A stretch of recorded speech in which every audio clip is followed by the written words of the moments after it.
Nopil, chono jehna, joy jehna, frustration jehna. At after financial service.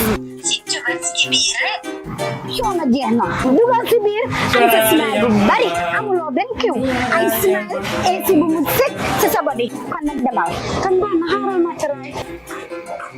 Afia rek. Nini finak si Gambia, si 33 branches si biir réew mi. Foo mën a xalaat si biir Gambia, ñu fa am suñu place. Ko na boo dem ñu fa. Afia money transfer ñu ngi lëkkaloo nag ak transfer services yu bari fii si biir dëkk bi. Xaalis boo mën a am si foo ko mën a amee ak ku la ko mën a yónnee ñëwal si Afia ñu jox la ko weccum xaalis nag dawal ba mu jeex. Kon nag mbokk yi call leen ñu si suñu number bi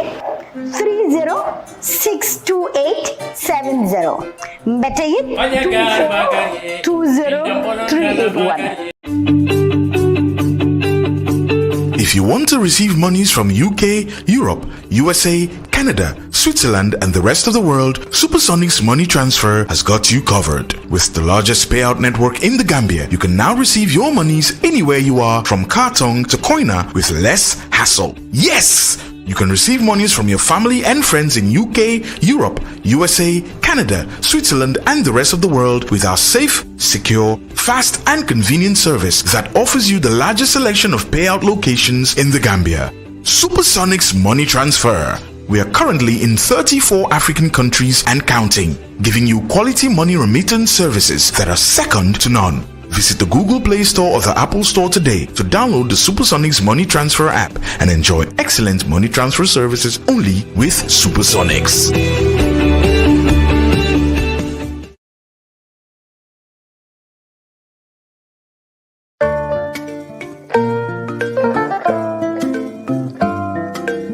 jox leen ma seeni noppa ma wax leen xibaar bu neex. jamono ji nag ñëw na ma ne ko jamono ji Bob ñëw na si fi nga xam ne moo nekk court house bi.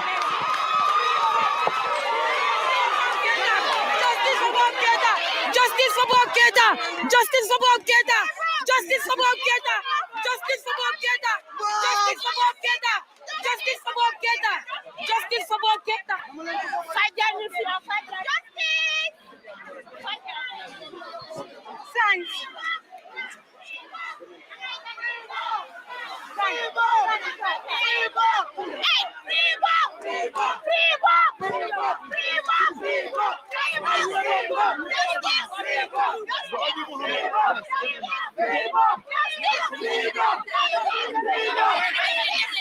Hey, Bob, then let's go now.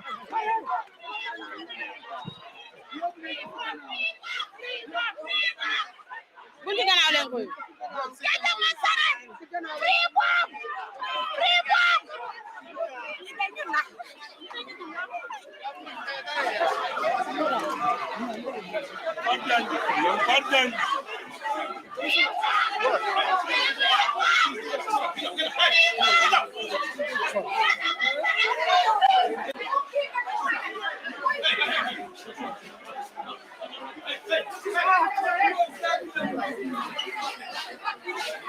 Bi léegi rek yéen a ngi ko gis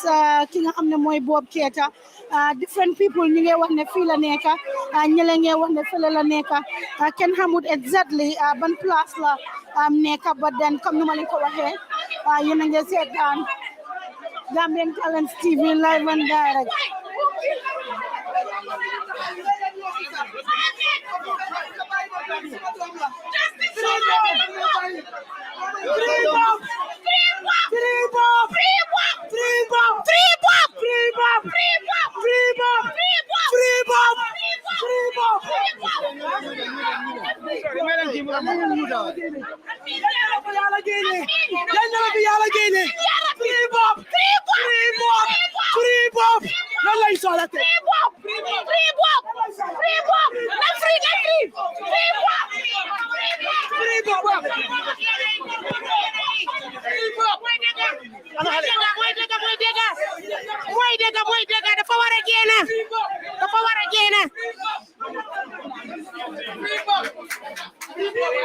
Kon na yéen a ko dégg free Bob. All right. Breakfast for any cereal. si saaba léegi nii liggéeykat baa ngi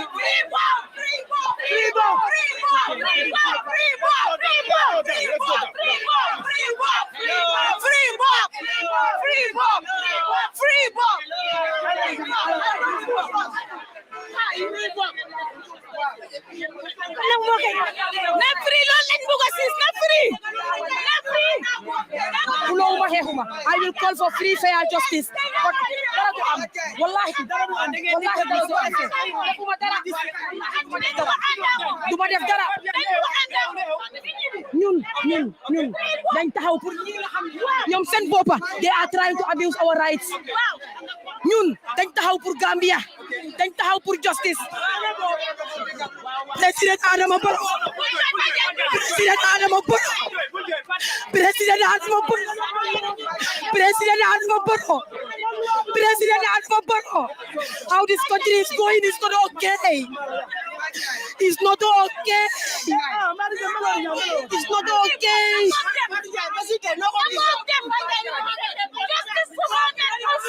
Our life are in risk. Our life are in risk. Our life are in risk.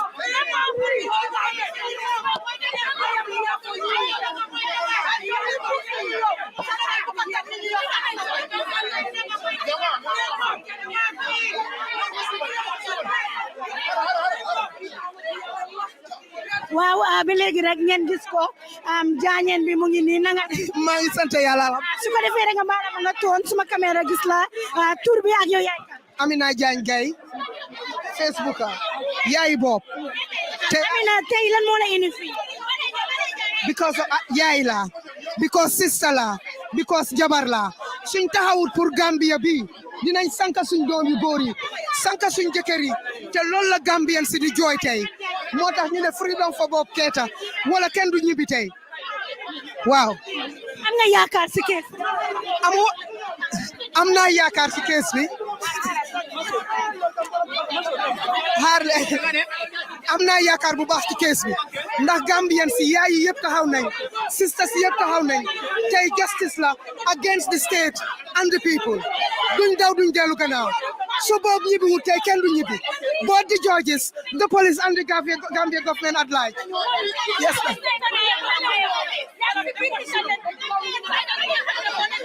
dëggal parce que damay yaay képp ku yaay surtout dañu am doom yu góor waratuñoo nelaw di jënd suñ judiciary system bi police di jël duku di toroxal doomi Gambien si moo war a jeex Gambia Gambien si léegi dañ taxaw pour defante state bi defante judiciary system bi duñ daw duñ dellu gannaaw nañ ñu rey tey bési dunda di bési dee te bési dee ku dunda doo gor free Bob rek wala ñun ñëpp ñu dee so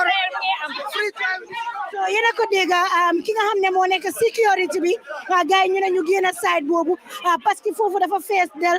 tey ñoom it duñ mun a alaaw li nga xam ne mooy loolu waaye tey dem nañ ba seet loo xamante ne nit yi seet nañ dépli ba xam ne affaire yi dafa am lu si rax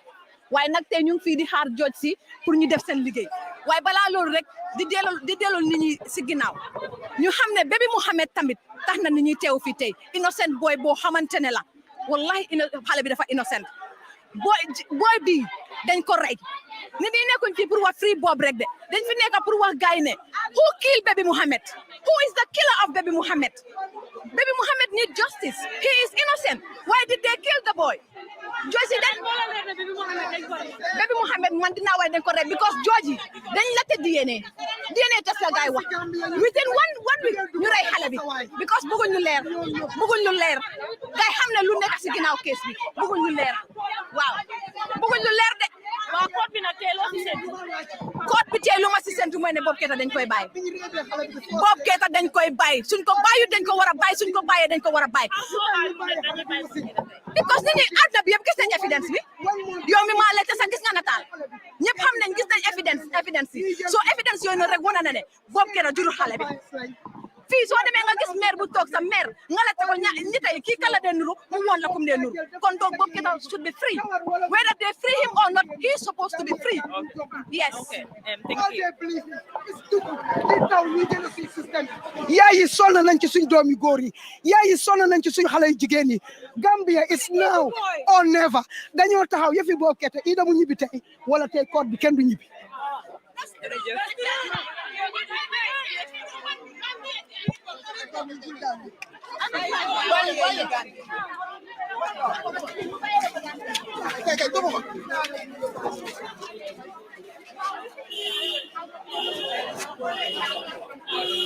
waaye kuy laa la wax yaay ñetti doom yu góor laa am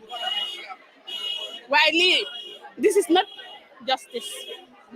Gambia lan mooy xaalis li mel ni fi lañ war a jiital fest suma broda ngi nii international la nangu wuñ mu duga kon la loolu right na te ñu ne ñu ngi doxal luwa in Gambia musuma wax na waaye tey dama wax because of suma dooma tax may wax nekkut bopp waaye suma doom bu ma suka jur man suma boppa moo tax may wax ak keneen kun doonoon yow su dee kii jigéen la laa la wax te moom si xanaa benn fan man dama sëyoon tas waaye taxul ma def suma doomi noonu kii doomam yi la def noonu lu booy bi de doomam yi la def noonu te tànki àdduna dafa gudda we are here for both of them after Bob we are going to deal with baby Mohammed because of he's innocent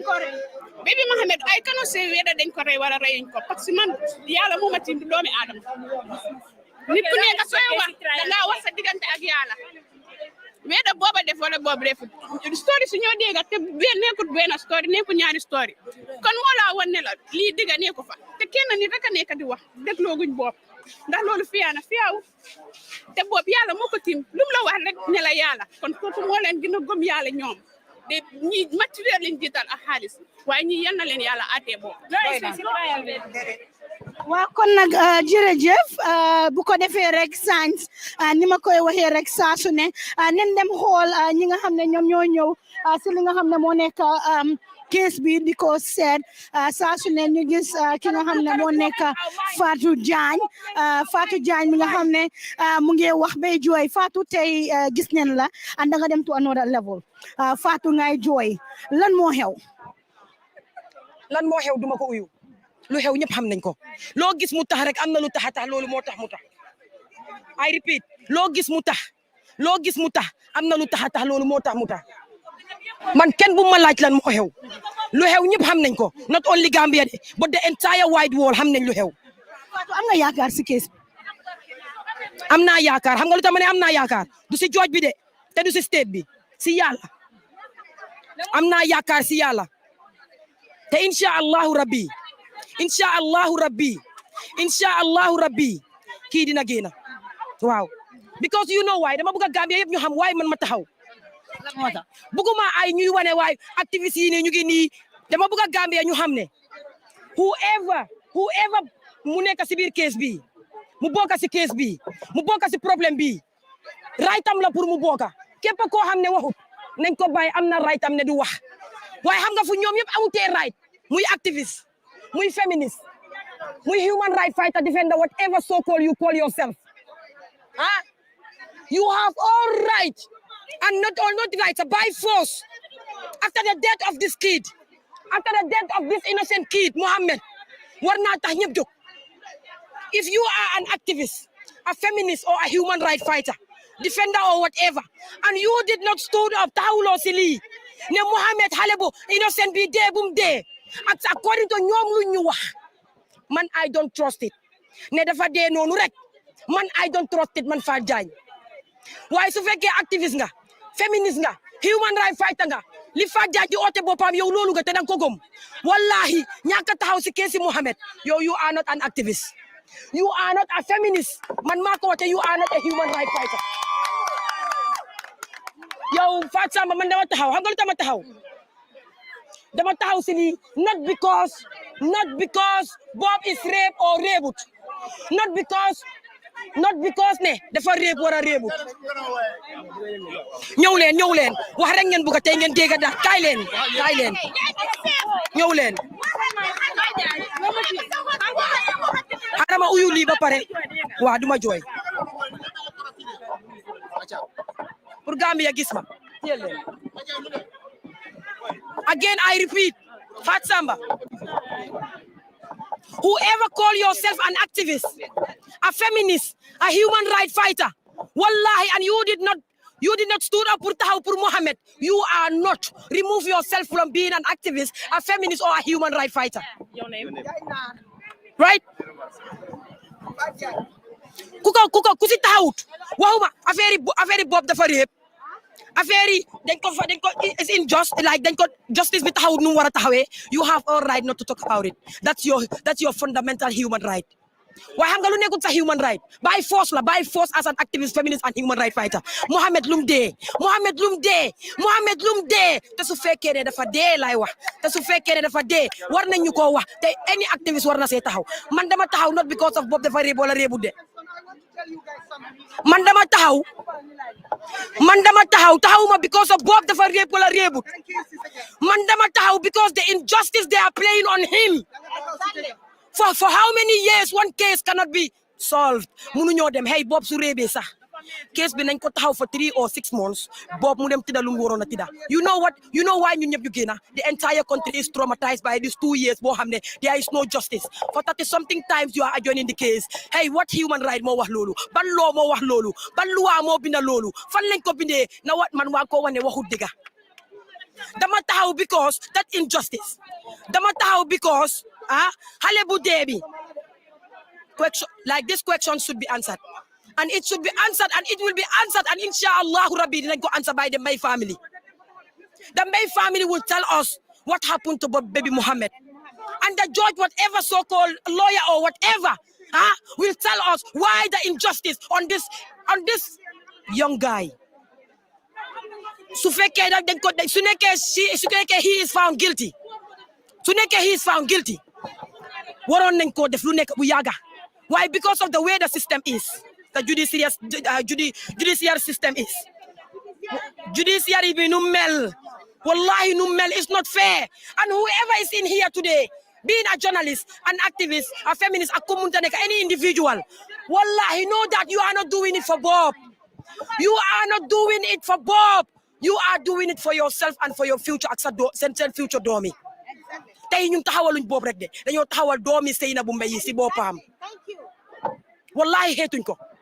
But this injustice should be stopped, and it will be stopped. Maa ngi oo président Adama Barrow suma papa man jël leen ma bu baax mu ma seetaan suma papa man président Adama Barrow man Fatou Jagne wallahi sa doom she is really disappointed. Wallahi I am really disappointed with the government. Thank you so much. This young guy mu ngi doon create business su fekkee moo ko def jooj leen ko bu yàgga ngeen tëj ko mu toog time bi mu ngi waaj a génn su fekkee moo ko def.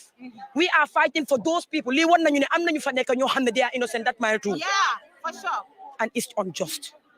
Taxawaluñ Bob Keita de ñu li ci gannaawam yëpp dañ koo taxaw. Am nañu fa nekk def nañ seen case demul ba léegi won nañu ko. We have clear things. Loolu yëpp should be stopped. Loolu moo tax Gambia génnuñ pour violence. We are not demonstrating. We are not protesting. We are standing for the right thing. Moo tax ñu génn for justice la ñoo xeex. And President Adama Barrow man de lu ma doon yaakaar moom mun naa am su fekkee def na ko waaye su fekkee defu ko I am disappointed. Bob dafa support President Adama Barrow. Lii is not politics. Waroon naa oo xale bu góor bi góor ak góor nga toog ko ruxa ko nga ne ko na yaa ko def. Su fekkee yaa ko def wax ma soo si paree raxas si sa loxo su fekkee wax na la ne moo ko def ni kii ku am diine la kii ku gëm yàlla la. yaa ko def na defuloo ko maa ko def léegi justice dina def liggéeyam.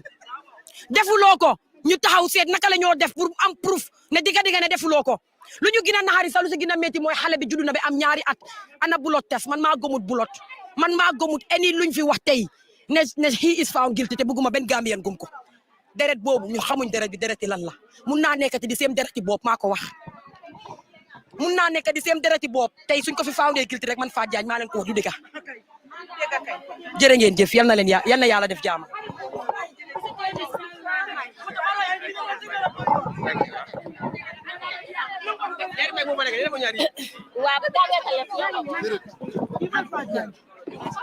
bu ko defee rek yéen a ngi seetaan Gambian Talents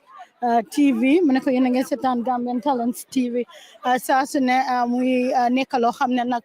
ku nekk say wax ku nekk say def bu ko defee rek.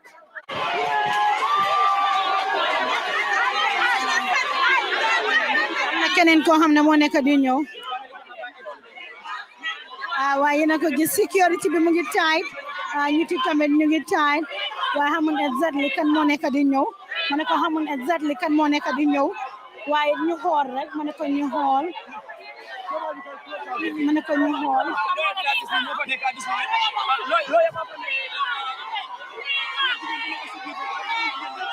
waaye te xamul exactly kan moo nekk si biir ma ne ko xamul exactly kan moo nekk si biir su ko defee rek ñu xool kan moo nekk di ñëw ma ne ko ñu xool kan moo nekk di ñëw bu ko defee rek ñu mun a xam exactly kan la ak kan moo nekk di ñëw si fi nga xam ne nag moo nekk code bi ma ne ko si fi nga xam ne moo nekk code bi yéen a ngi ko gis right now nee ne government moo ñëw nee ne naka maa ngi fine sant yàlla naka loo ñu mun a wax xanaa di am yaakaar rek di sant yàlla di yaakaar na rek li war dina defu daal waaw am nga si yaakaar bu baax a baax a baax waaw loo gisee ñi ti seen taxawaay well di ci rafetlu rek mooy ne dégal nit ñaa ngi seet commencé di xool dégga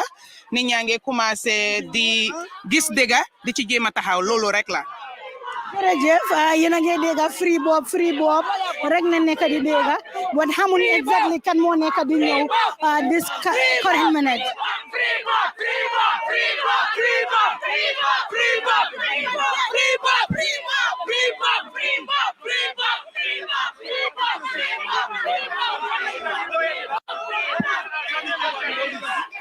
We are going with Bob by hand force.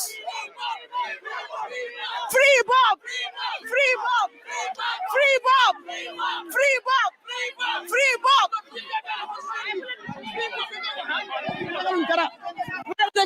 journaliste wo nga nekkal lawyer lo mu doon gambe nga ñun Bob fa am free fa free so ñun amuñu ñu ragal fi so inde mu ñu mu wex wo lo mu di sol fi ñu daga sol ko ñu fe tax ñu fe gaay so du ragal dara fi yeah dafa mel ne mooy génn right now as you can see si lawyer yi la bokk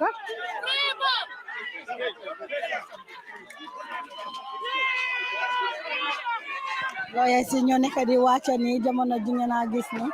lawyer yaa nekk di wàcca man ko lawyer yaa nekk di wàcca fu nekk ni ki nga xam ne mooy lawyer Taal moom moo nekk noonu lawyer Taal moo nekk noonu ngeen a gis jamono ji We don't need Martay. We need justice. We don't need Martay. Sorry.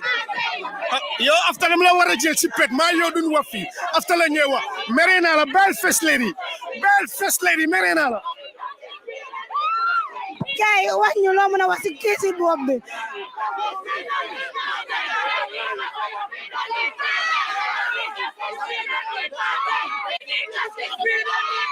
We don't need Martay. We don't need Martay. We need justice. We don't need Martay. We need justice. We don't need Martay. We need justice. We don't need Martay. We need justice. We don't need Martay. We need justice. We don't need Martay. We need justice. We don't need Martay. We need justice. We don't need Martay. We need justice. We don't need Martay. We need justice. We don't need Martay. We need justice. We don't need Martay. We need justice. We don't need Martay. Free Bob Keita and justice for Mohammed. Free Bob Keita, justice for Mohammed. Free Bob Keita, justice for Mohammed.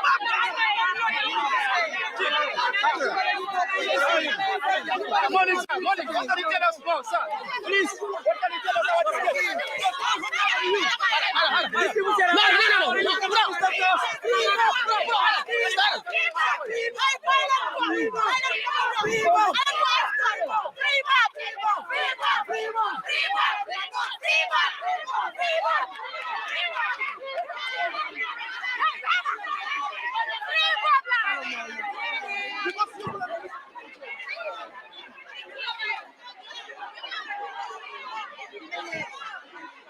bu ko defee rek ñu topp ki nga xam ne mooy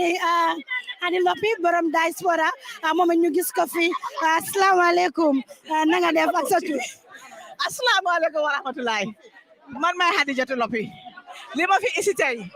dama am doom bu góor dama am ay doom yu góor yu nekk Amerika ma nekk Gambia fii di Gambia citizen buguma su ñëwee Gambia ñu accuse leen for nonsense man waxuma ne Bob réebul man xaw ma Bob guddi xaw ma Bob bëccëg waaye story bi yaaga daa koo dégg ci aji Fanta Jaase léegi la soga ringa bell ci ñun ñu bari man nag am here because of xale bu innocent bi tudda Mohamed suma doomu góor di tudda Mohamed liñ ko def loolu laa ñëw pour fight ma bay suma soxla yëpp mu jaral ma ko daw na yaram xale bu ndaw boobu noonu suma loxo baa ngeen lox sa billahi war kitaabi lii baaxut free leen Bob su fekkee ne Bob defu ko 2 years yéen a ngi téye Bob ma teg suma baag suma loxo baa ngeen lox 2 years yéen a ngi ko jàppa soo leen amul any evidence free leen xale bu góor bi dafa am yaay am doom am ay raka may yaay am doom bàyyi leen xale bu góor bi te ngeen def whatever best it is pour ngeen investigate Mohamed lu ko rey Mohamed doesn't deserve to die. Mohamed doesn't deserve to die. Gambia nañ leen bàyyi suñu xel ñu ne Gambia du dem waaye Gambia dëkk la rek dëkk bi du yëngatu ñun nit ñi ñoo war a yëngatu ñun ñi ñoo war a change suñ mindset ñun nit ñi ñoo war a def the right thing. Thank you so very much Fat Samba. Alright ñu déggoon la nga wax bu xam ne a lot of people ñu ngi wax lan moo tax nga wax ko nga ne mu def ko defut ko. ma ne suñ fay ne Bob guilty ma ne maa lank maa bañ duma ko nangu xam nga li tax dañ nangu ñu jënd si suñ judiciary system bi 31 times nit ki di ñëw court ñu naan moto bi jël si wuma driver bi xom na mi naan bi tey tàggut añ si yëfi nonsense ñu rey xale bu ndaw waxuñ ci dara ñu ne dinañ tëj Bob suñ ko defee guilty or not guilty I am sticking with Bob more than 10% because I am a mother kuñ ko jiiñoon sa doom tey yaa ngi uti sëriñ di def saraxa ñaan lu tax ñu jiiñ ko doomi Gambia koo xam ne dafa innocent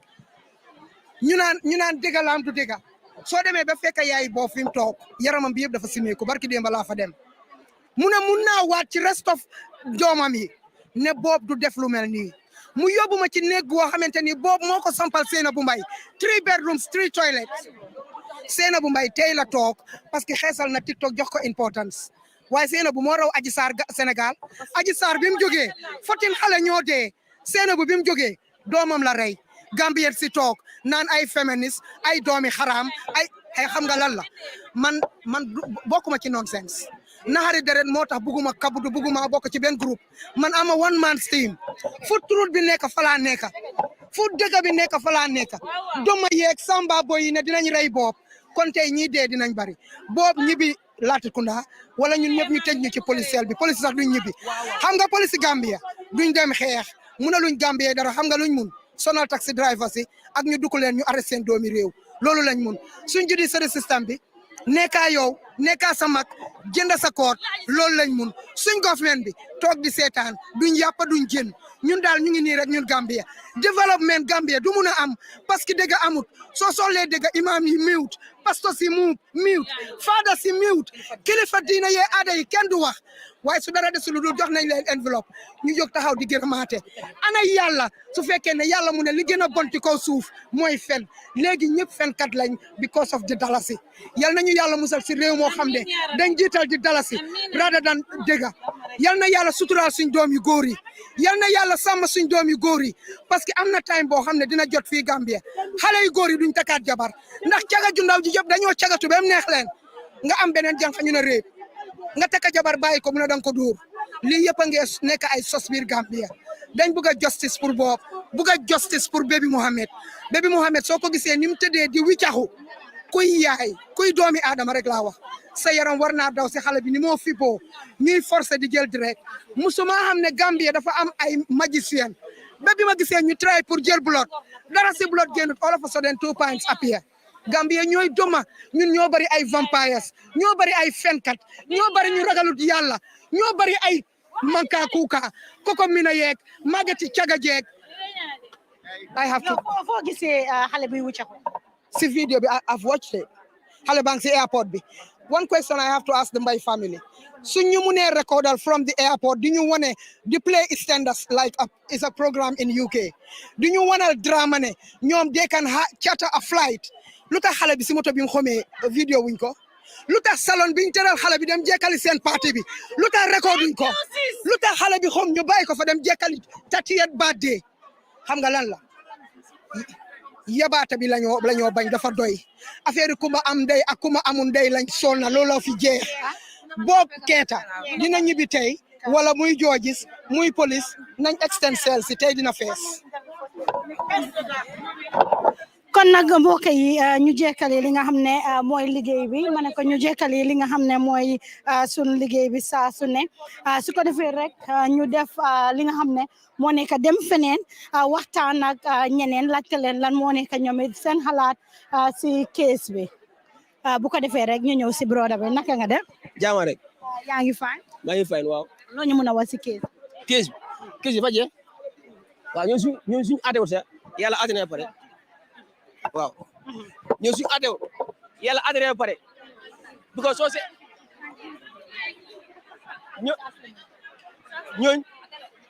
ñooñu suñu àtteewul yàlla àtte na pare because soo xoolee nit yi fi nekk ñu ne ñu yëpp boobu lañ génne ok ñun lu ñu gën a tax génne mooy ñun ay youth leen te ñu bëri ñoo fa nekk ñoo xam ne dañ leen tëj façon tëj yi su fu leen tëj yooyu loolu la mu gën a Gambia façon boobu leen bëgg mu gën a Gambia léegi ay ni tëj nit tëj boo xam ne ne ko bëri sin loolu leen bëgg a stop Gambia ñun te dañ ko stop Gambia soobee yàlla ñun loo mun di nekk Gambia fii dégg bi dañ ko doxal. But I think it's high time could you say by help because race escape against rules is coming rampant in Gambia. Okay, the family from the one of you, we get the guy and they are innocent, and we see this also. But the guy taking almost 2 years. Wow. You understand? Wow, bro, do ma sawa. Hanga affaire rape case nit su rape sa ate ko nga tej ko lu ko tej. Bon walo ma tien 2 years. Yo mulo ade benn case mulo ko ade 2 good years xanaa kon ñu ade seen jàng amul njëriñ kon naa ko jàngu ñu bàyyi liggéey bi dem bàyyi liggéey bi dem jaay gerte saaf wala xoti gerte su ngeen mënu ñëw ade dañu war a ade case bi mu jee boos moo tere mu tere su du tere mu bàyyi ko mu dem léegi pare ñu li bëgg a ci diise askan bi yaa booy Mohamed kam lu ko rey la moo rey Mohamed ñu loolu moo ñu gën a soog sax xale bu ndaw Mohamed deful dara laalut ñu mu dee noonu ñu loolu la bëgg a xam la moo ko rey lu rey Mohamed loolu la bëgg a xam ya loolu la bëgg am la moo rey Mohamed nekk ñu lu rey Mohamed ñun ñen taxaw ful Gambie taxaw pour comme Bob Keita rek waaw dem bëgg a laaj ñëpp ñu taxaw lawyer journaliste yëpp ñëpp bëgg a laaj ñëpp la moo rey Mohamed ak deret bëgg a jël fa leen ko jëlee ku dee na nga jël deretam na docteur di amaat beneen yoon bu dee jël di ku dee deretam loolu la bëgg a laaj nit ñi nañuy toñu ko waaw te kees dafa war a jee bu lu mu tere ko fa bëri torop jërëjëf bu ko defee rek nu ma leen ko waxee Gambian Talents nag moom stand for anyone Gambian Talents dëgg rek leen standal Gambian Talents saa su ne rek dañooy génn di leen indil li nga xam ne moo xew bu ko defee rek Mohamed yow da ngaa dem si Mandinka nga wax ñu sa tur ak lan nga taxawal fi nte mo Mohamed Dabolti nata jang Bob la case lala ya accusement na ko atele ala muso nung menketa sayna bumbayti e ko atele nyapita waka wala muka repti so wo ko len sijang ba nta fona lo kun kan jang mumenti wala nyinti ko ndel we are for everybody we stand for everybody nka mobile support ni be tonyaka bar même fon yen dimin ko kono luwabe miliji mala jalo men na ko nyim kono be ko ajon na sanji fula Bob Fanang Mol Salonko he is not yet a rapist because the case is still at the court. You understand? So Bob should be treated as innocent until proven otherwise. So Bob ku mon be menke kala wala man dia molie wala man dia antel mo si fal fane tonya be kilim ko fonta ma bono la ko tenke nga tonya fa nyoy to nga janjang même mu tonyati loi be Bob treat kan nyame wala man dia antelie. You understand? We are not saying we will ever support a rapist or someone sister ibe janne jubele fana yo ete bo janne ete bendale interview kan yo so membi je wolom nyintu ko Bob de ko nyimbe nyamen tel Bob len ta sijang ndata fania fola moye Bob len sidang but ala nin kila lon ko nim Bob fanan tonya tele nyinke wallahi billahi ala kana fasaje but nim Bob le fanan man nyinke ala nin kila wolo oto alama ale Bob fasaje so nte wolen sijan tonya doron nente sijan but luabe Bob sounding kan nyame fo sanji fula e be case adjoin la unnecessarily wole mol dimin pour ka fintin an kaje ko let justice be served because Nimfana is a businessman signing Bob Tata he's innocent at the end of the day what is going to happen so some people treating him as a rapist he's not a rapist until the court is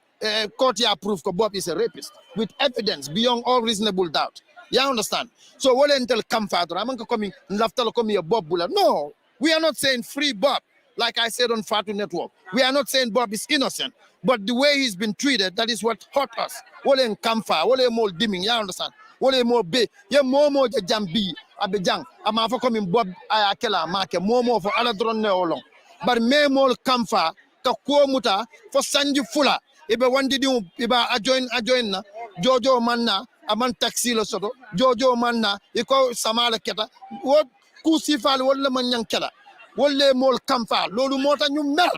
ya ngi understand ñun fuñ nekk ni ñun dañ dem ba jee understand nga man I will not hide anything yeah so-called Western culture or nonsense I am not in support of that nte am Alhaji Mohammed Dabo nobody feeds me I feed myself with the good people around me I am not also saying what Mama said is a lie and I want to be very clear here because she could be correct she could be right at the end of the day you understand but the way they're treating Bob is hurting us we are not happy and then nimang tonya tambindi nyum kokono apare talentel be nga fa nga dum jahannaba dimba kon Bob la kola nyum tonya man tamaje nyum ko san ka fa ibe na fiki aside style jele you know what tambita ko nyina you understand what we want is justice for Bob whether he's right or wrong let justice be served kadena no fana yellow ta Bob la motije Bob tije independent personality tije altada yellow ta for Senegal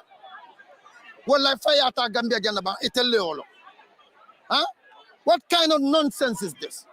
huh justice lam nin ko be court ita kumo falaje come on if you are not happy with the system you have to speak about it we are not happy with the system your Bob treat very bad ya treat like a farmer man sembe so nyim bankoka your Bob treat like he's from a poor family you understand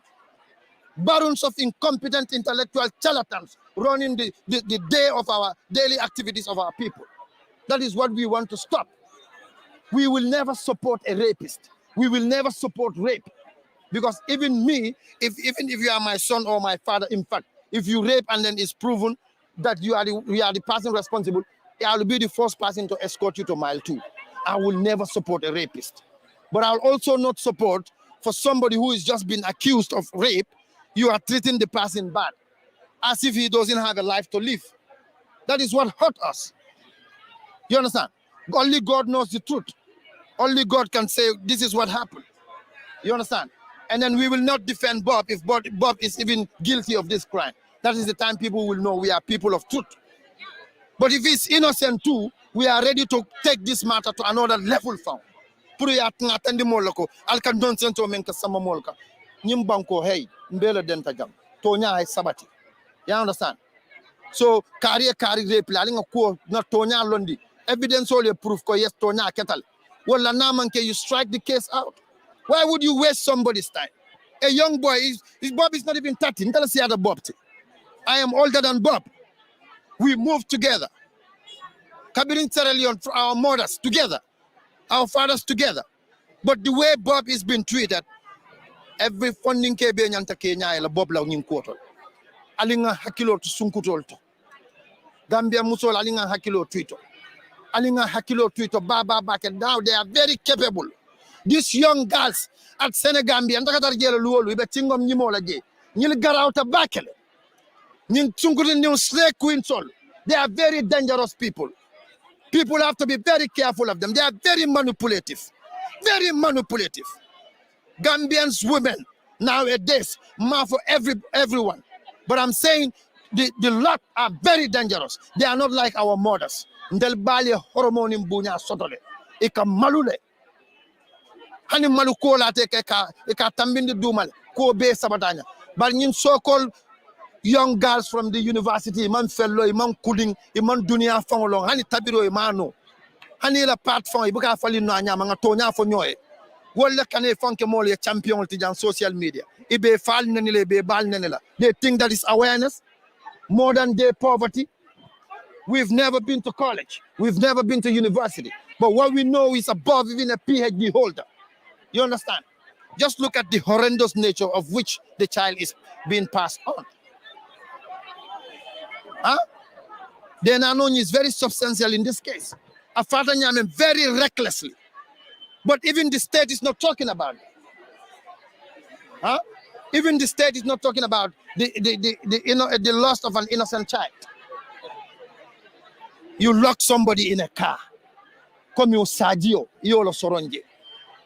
Sainabu mbabe bella luama sainabu as. You can't focus hard. Sainabu and the family has something. Cherno men sainabu ba to for come for drive olamba. Cherno ni me hakilo do in case kono. In case mambam follow. Fengo fen dunta ja bebe Senegal. Billahi wallahi tallahi. Ndala Muhammad Dawat ala baraka. But Alhaji Mohamed after yena no yena sabi. Mohamed wa lan nga wax nguur bi. Waaw nguur gi nañ moytu. Nguur gi nañ moytu. Man ye hakilotu. Man sakunda si hakilotu ko. People are the government. A government is nothing without the people. You understand? Government is nothing without the people. It's the people that makes the government. So, ekakatulu molla life la. Both the victims and perpetrators, they all need justice equally. Equally. The alleged perpetrators, rather. Right now, Na bro, they can in courthouse, man. Balafali and Sijam, but in la courthouse, la. Nte Muhammad. Nte lat alalla. God is my court. So God knows everything, and then we leave it in the hands of God and fate to decide everything. Thank you. All right, thank you, Jerejef Mohamed. Lolo rafet na and then neex na dega Amar Wali ñu ngi ko fi gis. So Amar, just rek ku nga brief sun mbokki angale yi, tell us lan mo xew and ñi ci ñu dega. So I think what happened is like the case is resuming today, and last week it was here and today too. So the case is back, and Bob, as we understand, is inside, and the judge as well is there. So the case will resume. Last week they ruled that Bob should proceed to Edward Francis Small Teaching Hospital for blood for sample collection, and the boyfriend of the lady as well. So today is going to be a continuation. We don't know exactly what it's going to be. So, but that is it at the moment. So naka nga gisee turnout bi nit yi nga xam ne ñoom ñoo fi nekk. I think there is a lot of public, support for Bob. So many people are here, and they're chanting. As you can see, you are Facebook Live. Bob should be free, and so on. So I'm here. I could not even get into the courtroom because it's packed out inside the premises. So as you can see outside as well. So that is the situation for now. Yeah. So how about the Mbai family? Are they around? Well, I did not see them yet because I came a bit late. So I don't know who is inside, but I know Bob's lawyer is inside the prosecution. Minister from this state council, from the Ministry of Justice, also officials are also there. Those prosecuting Bob, and so those are the people I saw for now. Thank you. You're welcome. Jërëjëf Omar Wali saa su ne dañoo def ak ki nga xam ne moo nekk suñ liggéey ma ne ko su ko defee rek ñu ko def all the time bu ko defee rek ngeen gis li nga xam ne mooy security bi ñoom it ñu ngi def seen liggéey ma ne ko ñu ngi def seen liggéey bu ko defee rek ñu wax ak Jangha. maa ngi fenn. Ndeye Amy laa tudd. Ndeye Amy looy def. Tey dama ñëw pour taxawal Bob. noo gisee keesi Bob. kees bi moom feyaawut tey feyaawut ëllëg nekkul di doxal yoon moo tax ñu bàyyi suñu soxla yëpp tey la ñëw fii ne bàyyi suñu liggéey yëpp ñëw fii. su ma nee nekkul di doxal yoon loo miin. man daal mënuma wax daal waaye Gambien si yëpp xam ne ni naka la demee. kon nag yéen a ko gis gaa yaa ngi noonu ma ne ko nit yaa ngi noonu si biti ma ne ko nit yaa ngi noonu si biti am na ñu bari ñoo xam ne mënuñ ta génn. naa def. jaamale noo tudd. maa ngi tudd Maymuna naka. Fulagal. loo ñu mën a wax si kii. man lu ma leen mën a wax ne case bi nu mu dee demee kenn understand ko for 2 years kenn mënu laa wax ne nii wala naa lu ma gën a nakadi ëllëg mën na reef ni sax real life nga bugg a génn kenn du so génne kenn du nit yi yëpp danay wax ne kii nekkul di wax dëgg dégguma wolof de waaye mën naa leen lakkal ko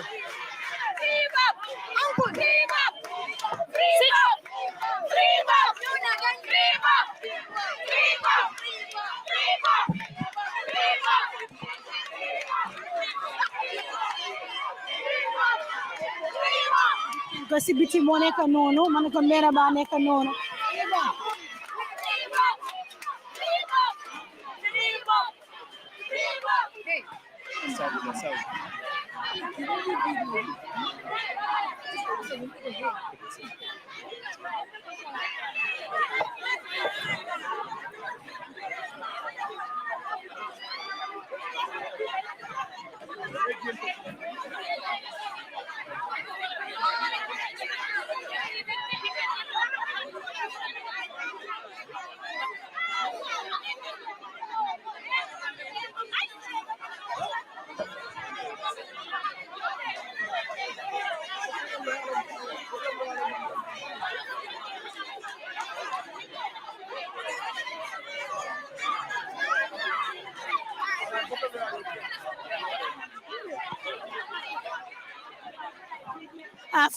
free bob yéen a ko dégg nit yaa nekk di ko wax su ko defee rek ñu demee beneen side su ma ne ko ñu demee beneen side ñu xool foofu noonu ma ne ko ñu xool foofu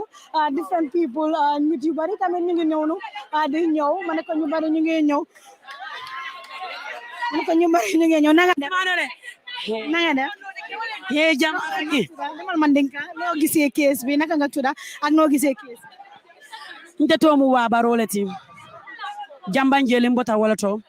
Boubacar Keita a famani musomi mbota bakilim fakilim ni wala be siring o siño yakan wala yente si janto bari Boubacar Keita ala nyinke sinkaje nyami aba critical condition be nyaadi le wala mo nyenti ko mansa kundala luwa bundala karo wala nanka case be critical case le mansa kundan koli ifongo nyabe to nyala larinne woto mbele fila jojol mi yalonko mansa enyika aye marandi luwa bundala banko kan woto ye to nya sabatindi Boubacar Keita ni nyamuso tema birimba ya wulu nena maje nyimbankun kan muso eke kana jihadi nyinyon kiti sifala afolota nyimusola ando alabada na nyimusola watombe keli nalbe musoli futula alkane nyada la nyinya jibe alte koma ale musoli futu nal tata musoli koma ila alifalla karola ale futu ata mistake o sotola nte bo fala Gambia keli ni tata mal tu jibe kemi yalonko ye sentence musol ka foko ye repo asiata bulo ni siwatile ngela kuma kan mo woda mat mbe mi fa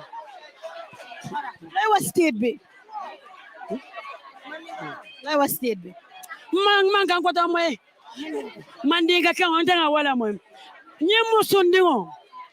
sundingo wallahi hana yela ma woro wulo kema nyanna nyinila kema nyanna kanyini katu minati nanga wofo ay kele jihadi kemi yalonko amanya na ka jihadi itakuwa ifutu kelo hanni atara nene me futu kudun tena tema sakomi ye futu ayala dawri bondi kunta ayenyini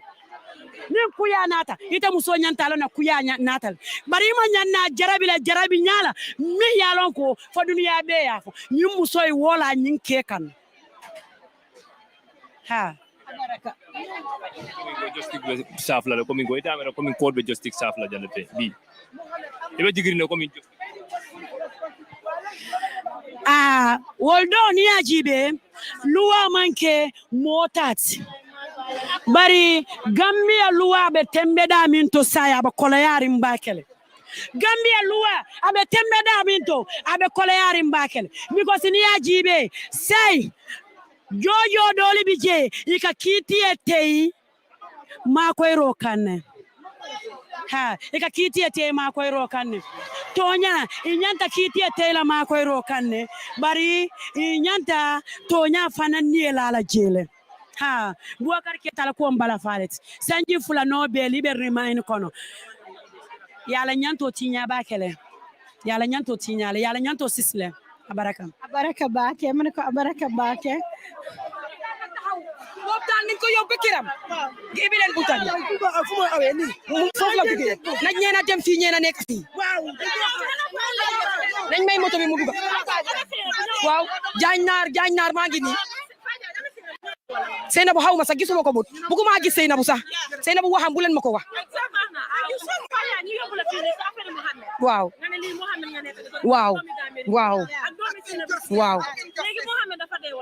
Mohamed daal xaw ma na dee na wala dee waaye ñoom ñu ne dafa dee ñoom ñu ne te si ñoom ñu ne boobu su fekkee dafa dee dinañu wax lan moo ko rey kan moo ko rey ak lu tax mu dee waaw xam nañ ne nag yàlla daf dee reyee waaye yàlla bay sa tool bii buñ sabab la te dinañu wax naka la ñun we are not stupid they cannot play with our minds this innocent kid dina dunda de waaye su fekkee dafa dee dinañu wax ku ko rey ak lu ko rey ñii nañu bi bu tamit buñ wees suñ time I don't trust unless and until ne found ko guilty then I will trust them kon nag mu ngi noonu ma ne ko kon nag mu ngi noonu ma ne ko mu ngi noonu bu ko defee rek gis neen fi keneen ma ne ko gis neen fi keneen bro nag am noo tudd wala yow war nga wax Miki Boy waaw déedéet Gambia it na man xam naa la waaye Gambia it na amul la soo wàññi yow yaay kan ak la mooy sa taxawaay man maay Miki tey soo gisee moo ñëw si court house bi kii dama am this opportunity pour ma meet ko prison Bob si bon meet naa ko prison nekkul benn nekkul ñaari yoon nekkul ñetti yoon tey boobu dama fa doon dem occasionnel dama am ñu ma doon visite tamit waaye comme nu ma gisee man bi according to my own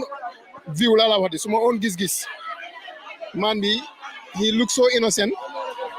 he has a very guilty face ba pare tamit xam nga ni koo xamante la ni ku am discipline la daal loolu gis naa ko si bopp yeah nu ma gisee well judiciary Gambia bi they need some major adjustments la gaay war a def because da nga gis benn case just of recent léegi the NIA case 9 case boobu dem na almost 5 years te dañ leen charge lan moo leen charge te kii case am bi dem na almost 2 years luñ ko charge mooy rape so definitely Gambia judiciary system bi dañ ko war a reform bu baax a baax am na ñoo xam ne dañ dee serve sentence already te sentence suñ leen so definitely that thing has to change and the issue of rape is becoming too much in this country te most of these people ñu dee nekk victims if they are young they have a life to make so obviously definitely the judiciary system need to change their system yeah man loolu am lu ma wax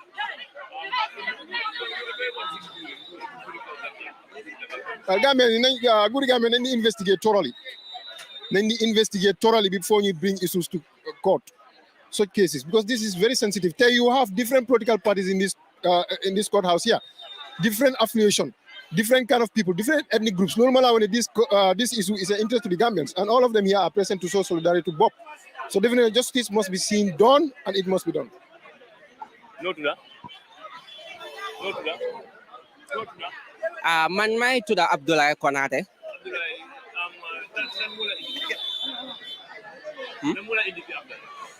tey soo gisee ma ñëw fii nii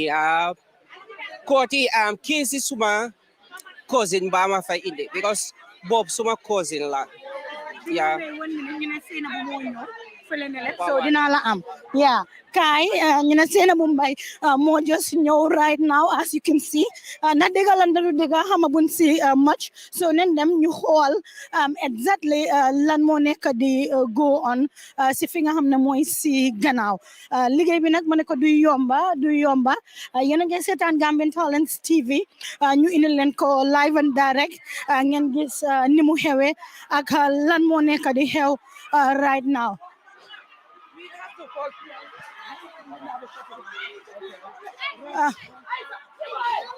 ñu ne dañoo dem ooyi ji na nga def yow what is happening no dama taxaw fii rek after ma jógee foofu gars ñu ne emergency moo fa am si gannaaw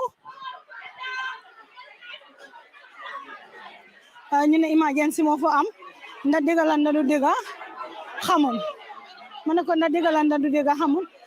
jànga na nga def la moo xew si gannaaw man si gannaaw so kenn waxabut ñu Ni ko nga jël ko waay kunta gaa ngi nii jël la ya ko ko dee nii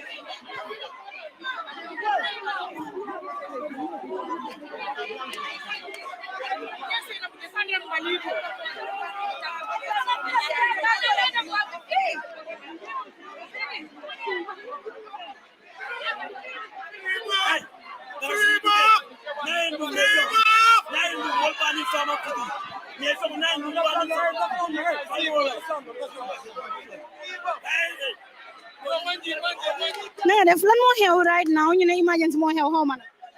waaw xaw na moo jaaxal nit ñi man sax xaw ma lu nekk si biti waaye dama gëm ne comme love Gambian si ñoo xam ne Gambien jaral na leen ñoom ñoo nekk di round di wone seen naxar pour ñu mun a free Bob understand nga waaye man lu ma gëm rek lépp ñu def ko si discipline ak respect xam nga ak ndanka ba tax na dina mun a def lu bari xam nga dinañu mun a dimbale si lu bari because tey ñoom ñi ngi bileen police yi defuñ dara understand nga defuñ dara yeguñ dara police yi dañ leen assign rek pour gars yi ñëw fi mun a def seen liggéey mu jaar yoon understand nga waaye justice bi si biir su ko defee rek nga ñëw ma ne ko su ko defee nga ñëw science orut ku ñu taxaw fi ñii ñu ngi jam kaay nga kaay si kaw kaay science kaay su ko defee rek ma help suma team bi dafa mel ni am na ñu nekk di jam bro kaay waaw lu ma la wax rek moo fa nekk tey ay jamaate ay di am problème ak police yi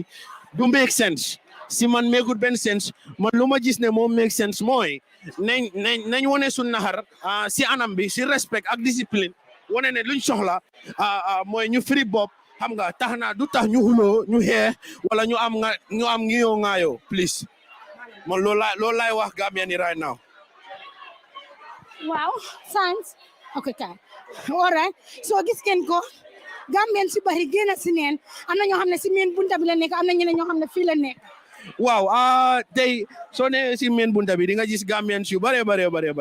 nga ñëw si back gate bi di nga gis Gambian yu bare kon Gambia dafa mel ni lu ñoo wax democracy of justice right now Gambian yi soxla nañ ko te sa tur bi ak yow yaay kan waaw man maay Adama Ñing ñu naan ma Aadu Boy waaw man maay Adama Ñing maay Aadu Boy Aadu Boy gis nga Seynabou gisuma ko yàlla xam na ne su ma la ne gis naa Seynabou dinaa fen gisuma Seynabou waaye dama gëm ne rek lu nekk si sëy dafa bëri understand nga surtout sa jëkkër man mënuma understand yéen yi dafa daw yaram yéen yi dafa daw yaram te mënuma understand yéen yi because tey ñu ne sa jëkkër koo xam ne moo la taka te Seynabou su ma gisee seen nataal moo ma bopp depuis doorin ba understand nga depuis doorin ba social tey jii xam nga war a gis different type of changes si Seynabou kon dafa mel ni nopp bu fa nekkoon wala mbogeel bu nekkoon si diggante ma bopp dara du si dégga because su nekkoon loo xam ne dégga la tey ñoom tey mooma bopp duñ agsi fii waaye aduna sutura la te aduna demalante la sutura la tey ñëpp a ngi nekk si kumpa na bopp moo def wala deful naam kenn xamu si dara wala tey man mënuma koo wax waaye lu gën a important si sëy mooy suturante jàppalante tey comme ni ko gars yi di waxee tey moom Seynabou nu mel Bob moo ko melloo because Bob moo ko introduce si business Bob moo ko woon ne nii la ñoo businessé Bob moo ko woon ne nii la ñoo jàppalante understand so Bob moo ko jëndal moto Bob moo change life am tey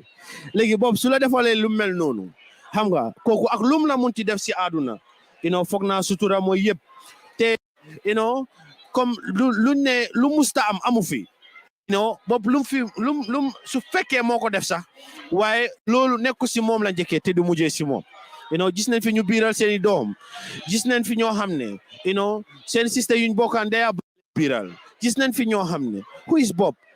kan mooy Bob ba mun a jombalu mel noonu nit la rek te doomi aadama la te mun ta jombalu mel noonu kon aduna ngi ni lu yéeme la aduna ngi ni lu doy waa dégg naa soose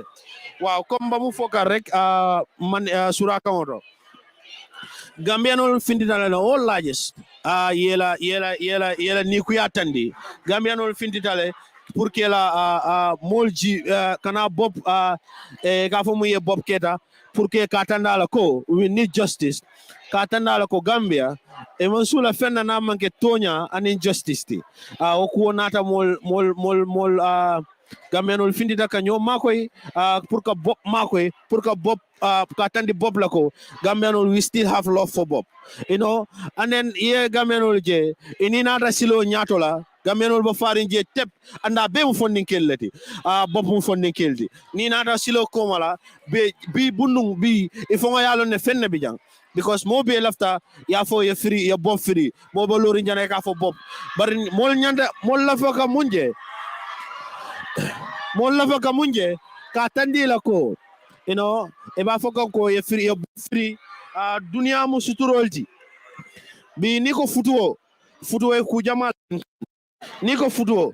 e kayra la encounter bi ay ku jamal la samana mu yalan ko ibuka understand Bob manke mo foloti bi mo jele muliye dingol konoma muliye dingol konoma mol jele muliye la system mu yalan ko ni wala denta bakilim fakili konoma ya understand nta fo no la nak Allahu alam nta fo no la ko Bob lake nta fo no la kamake but aketa nyawanya futuo mu suturolti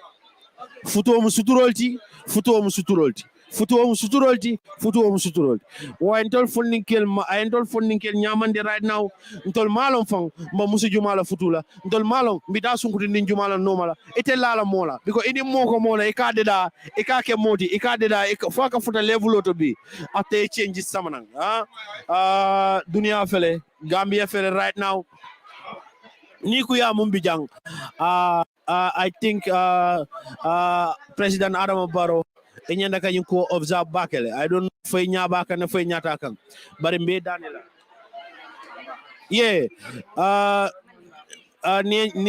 ni hadama dingol jibe banta bi abe mu fonni kelete fondi musol de ilote fongoyle bi ka tandila ko senabu yemunke idati je sama inaman benkanna because fondi musol le bi je mu yalon ko wol mon futu anen iba mun yemunke nyina fondi kewolon ane nyanta ilote le bi ka mako e ka dema you know. Yeah, so dañoo dem si suuf su ko defee rek man dañ ko si dégg ngeen ki nga xam ne mooy sun chairman ji wax na leen ko ñene yu bari ñu ngi jël li nga xam ne mooy t-shirt sol ko ñu ne free Bob Keita ñeneen ñi tamit ñu ngi bina si paper waaye daal maa ngi laajte ndax ki nga xam ne moo nekk the other side mooy saaki ñoom Sainabou Mbye o ñi nga xam ne ñoo koy support but tamit gisabuñ fi kenn comme ni ma leen ko waxee Gambian Talents TV stand in for no one taxawalun kenn luñ taxawal moo nekk Gambians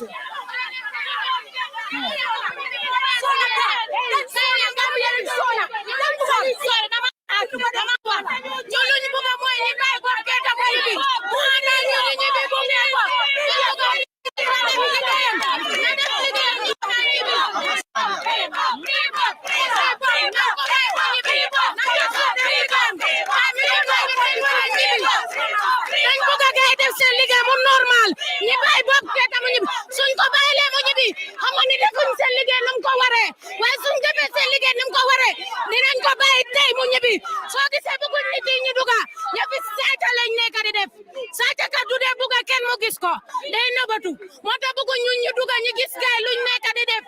ñun dañ bëgga gaay bàyyi ñu duga ci biir mu tuda ma may tuda Aminata Badji may dëkk Talinding waaw ñun dañ bëgg a dugg si biir gis lu leer ñi xam ne justice bi def na liggéeyam waaw loolu lañ bëgg a gis gay nangu ñu dugg pour lan ñun Gambia lañ dañu war a dugg seetu lu nekk si biir wax luñ xam wax loo xam ne moo gën a right loolu lañ bëgg voilà luñ bëgg a tey noo tuda man maa ngi tuda Awa Jeete luñ bëgg a tey moo nekk lafta mun na bi wala ya bot bula kayro kono Gambia yeta ñaato Gambia lafta kayro lela nga bob bula Gambia yeta ñaar bob betatale señi fula kasoto kaso man ke bob la place oti Ya baso ko Bob long for be tilo. Bob man na tara la mile too. It's not a place for Bob. You understand? Dem Bob la place odi. Miri wati juma ko kili ani bi amam ban kana jane ya mol ajon. Dina start up to date. Nteka nale. Bari ni natan katale ni natan katale ni natan katale. Pulumu. Dina lafta tonya ya execute. Tonya ya execute. Ko beba ntol singo ani Bob singo. Fala suwo kono bi mam bani kula la jebi. Bi mol sestale. Lina bina fi si pipa bi mon batatale Bob Keita is peaceful Bob mu kayra mo lati tembe ya Bob ron ko bi yalon ko Bob mu kayra mu sol bari du to mu su jawoto this the result di du ta mu so hala kiri woto this the result di du ta mu so mi yalon ko la family ma appreciate this the result ngol ma ngi appreciate since the beginning we don't love her man la fala since the beginning man la fi sene bu mbay la Bob du tay ma jay mu nata fay man la fi bi man la fi sama amake musu kendo yen tel muso la to tiñale fam juma le ben tol jalay mon futu social media muso wuli ya bola muso nafiko juma le bo futu la ira family janja bari bi Bob singo anin tel singo chak laka wala ku moye ba ni mambala ngani fenne la ji may ñaan yalla sene bu may famille on bi ken bu mu dugal suma famille lola de tuli di ñaan lola de ñaan yalla ma yalla musal si famille sene bu mbay amin yalla bi social media jigéen ni sen kat jigéen ñu boni lo ma ta góor yi nanga ñoo taka jigéen yaa ngi fess nga taka ko mu dem sande ak sabay mu dem xar leen nga taka jigéen mu xar sande ak sabay ñun adi beginning bu ñu ki thank God we this is our Bob we doesn't appreciate her we don't love her the woman that was in lo bokk ak Bob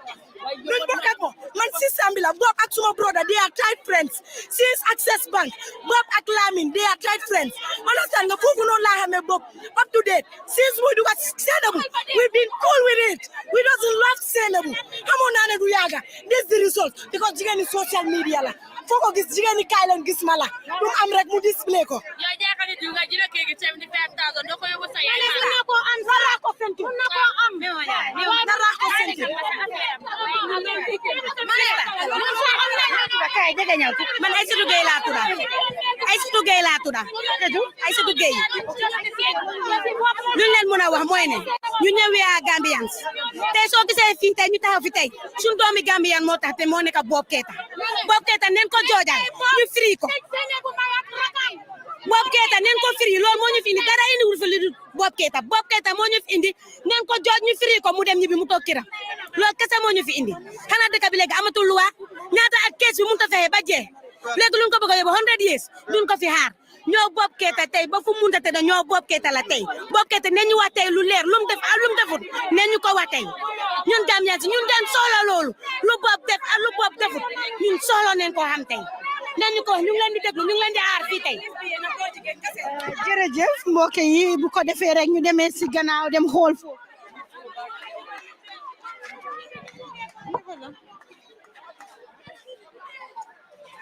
bu ko defee rek yéen a ko gis sécurité bi tamit ñoom it ñu ngi noonu di def seen li nga xam ne moo nekk seen liggéey bu ko defee rek ñu dem si other fees ngeen xool naka la fa demee wax naa leen ko télé yi bari neen waaye bokkuñu Gambian Talents TV taxawalun kenn luñ taxawal moo nekk ku ngeen gis naka la fa demee yéen ngeen nekk li nga xam ne mooy George bi ñu dem si yeneen place maanaam yeneen side ñu xool ndax dinañ mën a wax ak ñiti na nga def Jàmm rek. noo tudd Elizabeth looy def fii xoolal caméra bi. Déedéet man dama amoon code fi tamit. tey moo nekk waaw dama amoon case fi tey tamit. ok alright kon xaaral ñu bàyyi la because dafa mel ne nekkut case boobu moo ko ñëwal ma ne ko nekkut case boobu moo ko ñëwal bu ko defee rek ñu xool si yeneen side xool yeneen nit na nga def. maa ngi fi Fatou Diagne. Fatou Samba. alright ñu ngi la gis fii looy def fii. man dama ñëw soldat yi Bob. parce que dama gis ne Bob luñ ko teg man lu suma gis-gis dëgg ne ko ci dañ ko Bob daal dañ ko bu dafa saar Fatou Diagne dama dem seeti Bob mile 2 Bob is in a very very high spirit. ñene sa tur bi. Ablaye Jawara maa ngi jógee Germany. Germany waaw waaye ok man Bob sax même prison police sax soo demee sax da nga xam ne Bob nit la Bob xoolal dëkk bi fii 7 o'clock fii dafa fees ak ay jigéen dafa fees tepp wala doomi adam yi nekk si biti rek so ba pare man dama gis ne man yaay ndaw si lu ma ko eda na waxal doomam na nekk kilifa lii dafa jaaduwut lii dafa ruslu trop doomi jàmbur bopp baay la bopp brother la bopp oncle la bopp dafa am yaay dafa am famille ñaata at yaa ngi teg nga doomi jàmbur nga teg ko si ñu teg ko si benn place si loo xam ne dëgg ne ko ci lii amul benn dëgg ba pare man lu ma si gën a jaaxal naka la ñoo dem jëli sample xale bi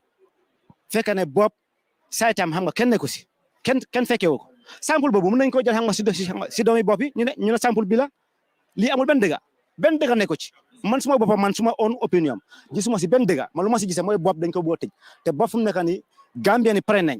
pour woon dëgg bi te ñun pare nañ pour taxawal bopp dëgg bi taxaw waaw. so yow keesi bopp bi moo la indi Gambia o dafa tombe. non man dama ñëw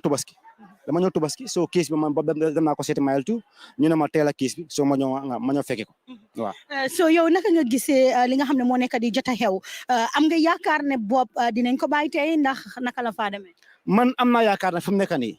bopp dañ ko bàyyi tey man am naa yaakaar am naa loolu yaakaar boobu noonu. suñ ko bàyyiwut lan nga foog mooy xew. suñ ko bàyyiwut ñun duñ jël loi bi ñu teg ko suñ dëggi loxo waaye dinañ taxawal bopp ba fu moo em waaw parce que gis nañu benn dëgg ne ko ci te ñun si lu ñu taxaw si lu ñu yëngu yëpp dafa teg si kaw dëgg waaw ñun waxuñ ne bopp ñu li fi waaye nañ ko def si dëgg xam nga process yëpp dafa war a dem si dëgg te process soo ko from the beginning up to now benn dëgg ne ko ci di si dox booy bi dañ ko tuumal dañ ko bugg a sonal rek waaye benn dëgg ne ko ci te fu mu nekk nii yow gis nga doomi aadama bu nekk si biti fence bi yëpp mu ngi fees tali bi yëpp mu ngi fees fii seet na ko la dafa fees ñu ngi tëj bunta bi kenn mënut a dugg. so tey gis nga bopp na gisuloo ko. man bopp tey mënuma koo gis waaye dem naa seeti ko mayel tu. waaye bu mu dugg see fii tam gis nga ko na gisuloo. waaw bu mu dugg si ok man fekk maa ngi tax si beneen bu dem so bu ma daw si fekk naa xam nga nit yi ok gis naa mu ngi dugg waaye mënuma koo jegeñ noonu because nit ñi ñu ngi ëpp bari. so how about the other side na gis nga kenn si gars yi mooy Mbayeen family bi. nekkuñ si kaw dëgg man suma benn doomi adama boo xam ne xam nga mu ngi si sayti jigéen bi puis yëpp ñu fi fees yëpp ñoom fu mu nekk because xam nga soo nekko si kaw dëgg da ngaa tuuti nit ku nekko si dëgg da ngaa tuuti mbooloo mooy doole ñëpp dëgg bi lañ farale parce que boo xoolee si start bi si njëlbeen bi ñu bari ñu ngi mosuma maasi maa ngi noppi duma dee bind duma dee wax maa ngi seet woo maa ngi follow case from the starting maa ngi ko follow because man du ma dox si loo xam ne du dëgg waaye man dama dem ba gis dëgg bi su ma taxawal bopp nag waaw te bañu ma si dara bañu ma si sax su ma néew des fi bu ma dellu jaamane. kon nag Gambien si yaa ngi seetaan soo doon wax ak nguur loolu naa wax si case bi one word yow ak nguur bi ngeen a xoolan. man nguur bi laa faral man am a dead 100% NPP xam nga waaye ñu dañu am président boo xam ne du dee involve xam nga si dara si loo xam ne moom ku nekk dafa bàyyi département si ak justice bi yëpp dafa leen bàyyi ñu free waaye man lu ma ko edal mooy justice bi fu mu nekk ne société bopp bi nekkoon di doxal dëgg so it's high time pour président Adama Barrow ak nguur bi ñu taxaw parce que bopp dafa yàggal taxawal MPP bopp dafa yàggal taxawal MPP te bopp nit yi dëgg la bopp dafa diine bopp dafa mandu bopp dafa bugg a nit bopp xolam dafa set jigéen bi tey moom lu ma coow yëpp yàlla bopp la lii dafa nekk loo xam ne man sister bi sax dafa rus kii is a same to all our sisters lu mu def nii kii dafa rus dafa teg gàcce suñu xam nga suñu sister Gambian si yëpp Gambian ñun luñ xam mooy baax set xol. so dañu bëgg a wax ne parce que boobu NPP la so NPP maanaam. no léegi na leer. bopp man farleelu ma bopp because of NPP man dëgg bi laa taxawal man kees bi man ñu ma xam yëpp kees bi bu ma door man kenn gisuma ma binda kenn gisuma ma wax parce que man du ma dox si loo xam ne du dëgg waaye man dama gestu ba ma gis ne lii dëgg ne ko ci ma pare na pour teg suma bakkan pour boobu mu free waaw waaye du affaire MPP o political party o what non man seetuma political party seetuma dara man dëgg laa taxawal lii du affaire MPP lii affaire dëgg la lii affaire suñu doomu réew la politique bu ñëwee nañ ko def waaye bu affaire réew ñëwee nañ taxaw waaw. bu affaire réew ñëwee nañ ko def kon nag jërëjëf Mr Jawara yaa booy dina ñëw si yow ñu fi gis yeneen góor nag ñoom it ñu laajte leen parce que depuis suba ba léegi gis neen góor ñi gis neen jigéen ñi waaye tamit na nga def noo tudda ak yow yaay kan. man Mohamed laa tudda Sisao waaw. Mohamed looy def fii. fii kay moom ñun ñëpp dem ñëw pour bopp. entel be naata jambi pour bopp la kees membe on bi wala entel be naata jambi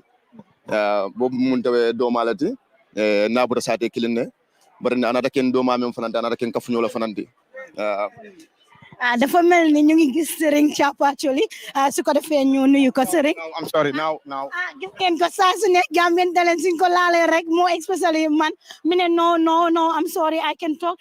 Serigne Chapacholi moom ngeen gis si case bi jamono ji so moom moo nekk noonu di dem a lot of people ñu ngi wane dégguñ ko si case bi ndax dégg neen ko so gis ngeen ko wax naa leen ko duma dee bàyyi kenn spia mu dem suma liggéey nag dama koy def ba mu jeex ku xam Fatou xam ne liggéey rek a ko tax a jóg su la neexee mbéj ko su la neexee ne ko non Fatou dafa dem wax ak yow bu ko defee rek ñu dellu si waat si suñ broda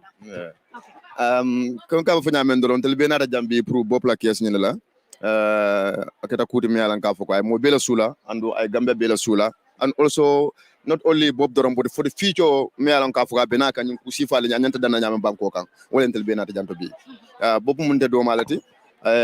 amun na sate din kilim mola mo and secondly fana ta kenna dindi wala fanante nga bop lo mbakele bop man hañu fan bop mbaka mo jiba nya ko no fan hañi adum bop ye future men damu da dunya kono o gambe banko kan janto hana manke political society bantel yefen kala muta jedole so bop nyande molati melan ka foko is a promising guy is a young guy is a promising guy ndela sate to bop le festival o initiate geto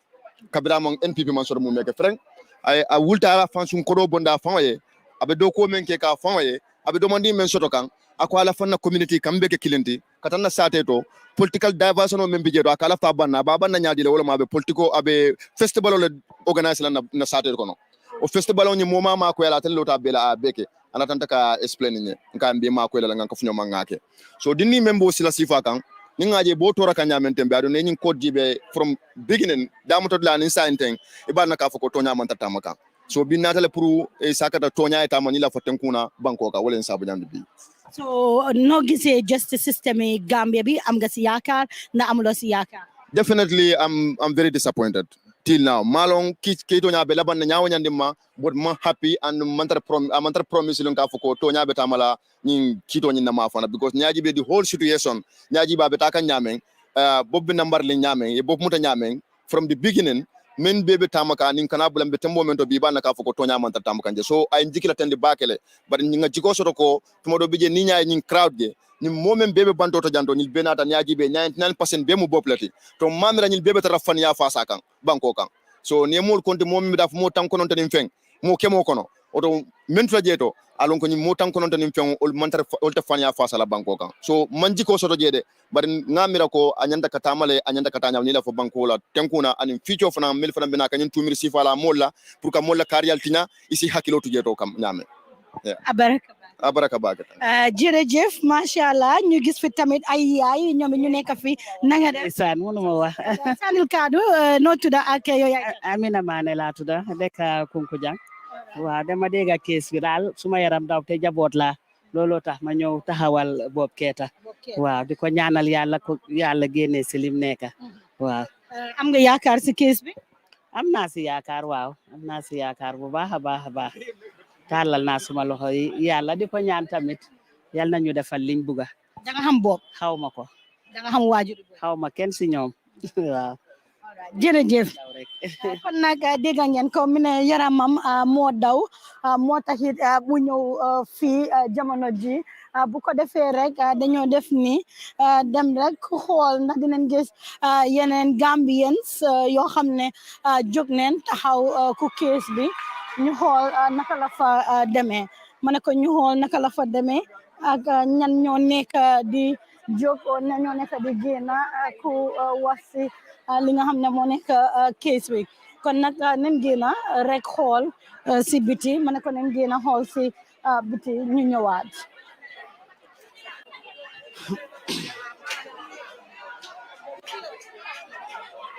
ñu ngi gis fii tamit ay yaay ay mag ma ne ko ñu ngi gis ay yaay ay mag ñu wax ak maire yi nga xam ne ñoom leen fi gis na nga def salam sole ito di amutale Binta naka Jañi Binta looy def fi Mandinka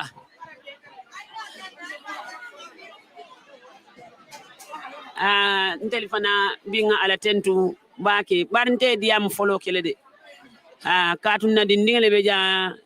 barin kontani ta kato hadama di menga bulan no manga ala tentu ka dol nata janni mambo sate kilin barabe nata badi yale kabe ala sunno le wale ba man satan la kamal la fi toñandiro la la fi toñale ko toñada be mbayndina wala la woto ko en kontani ba ke mbedu wala fala sa ko la be ke kayroti femfe nga simfa o simfata ala ma barajo kile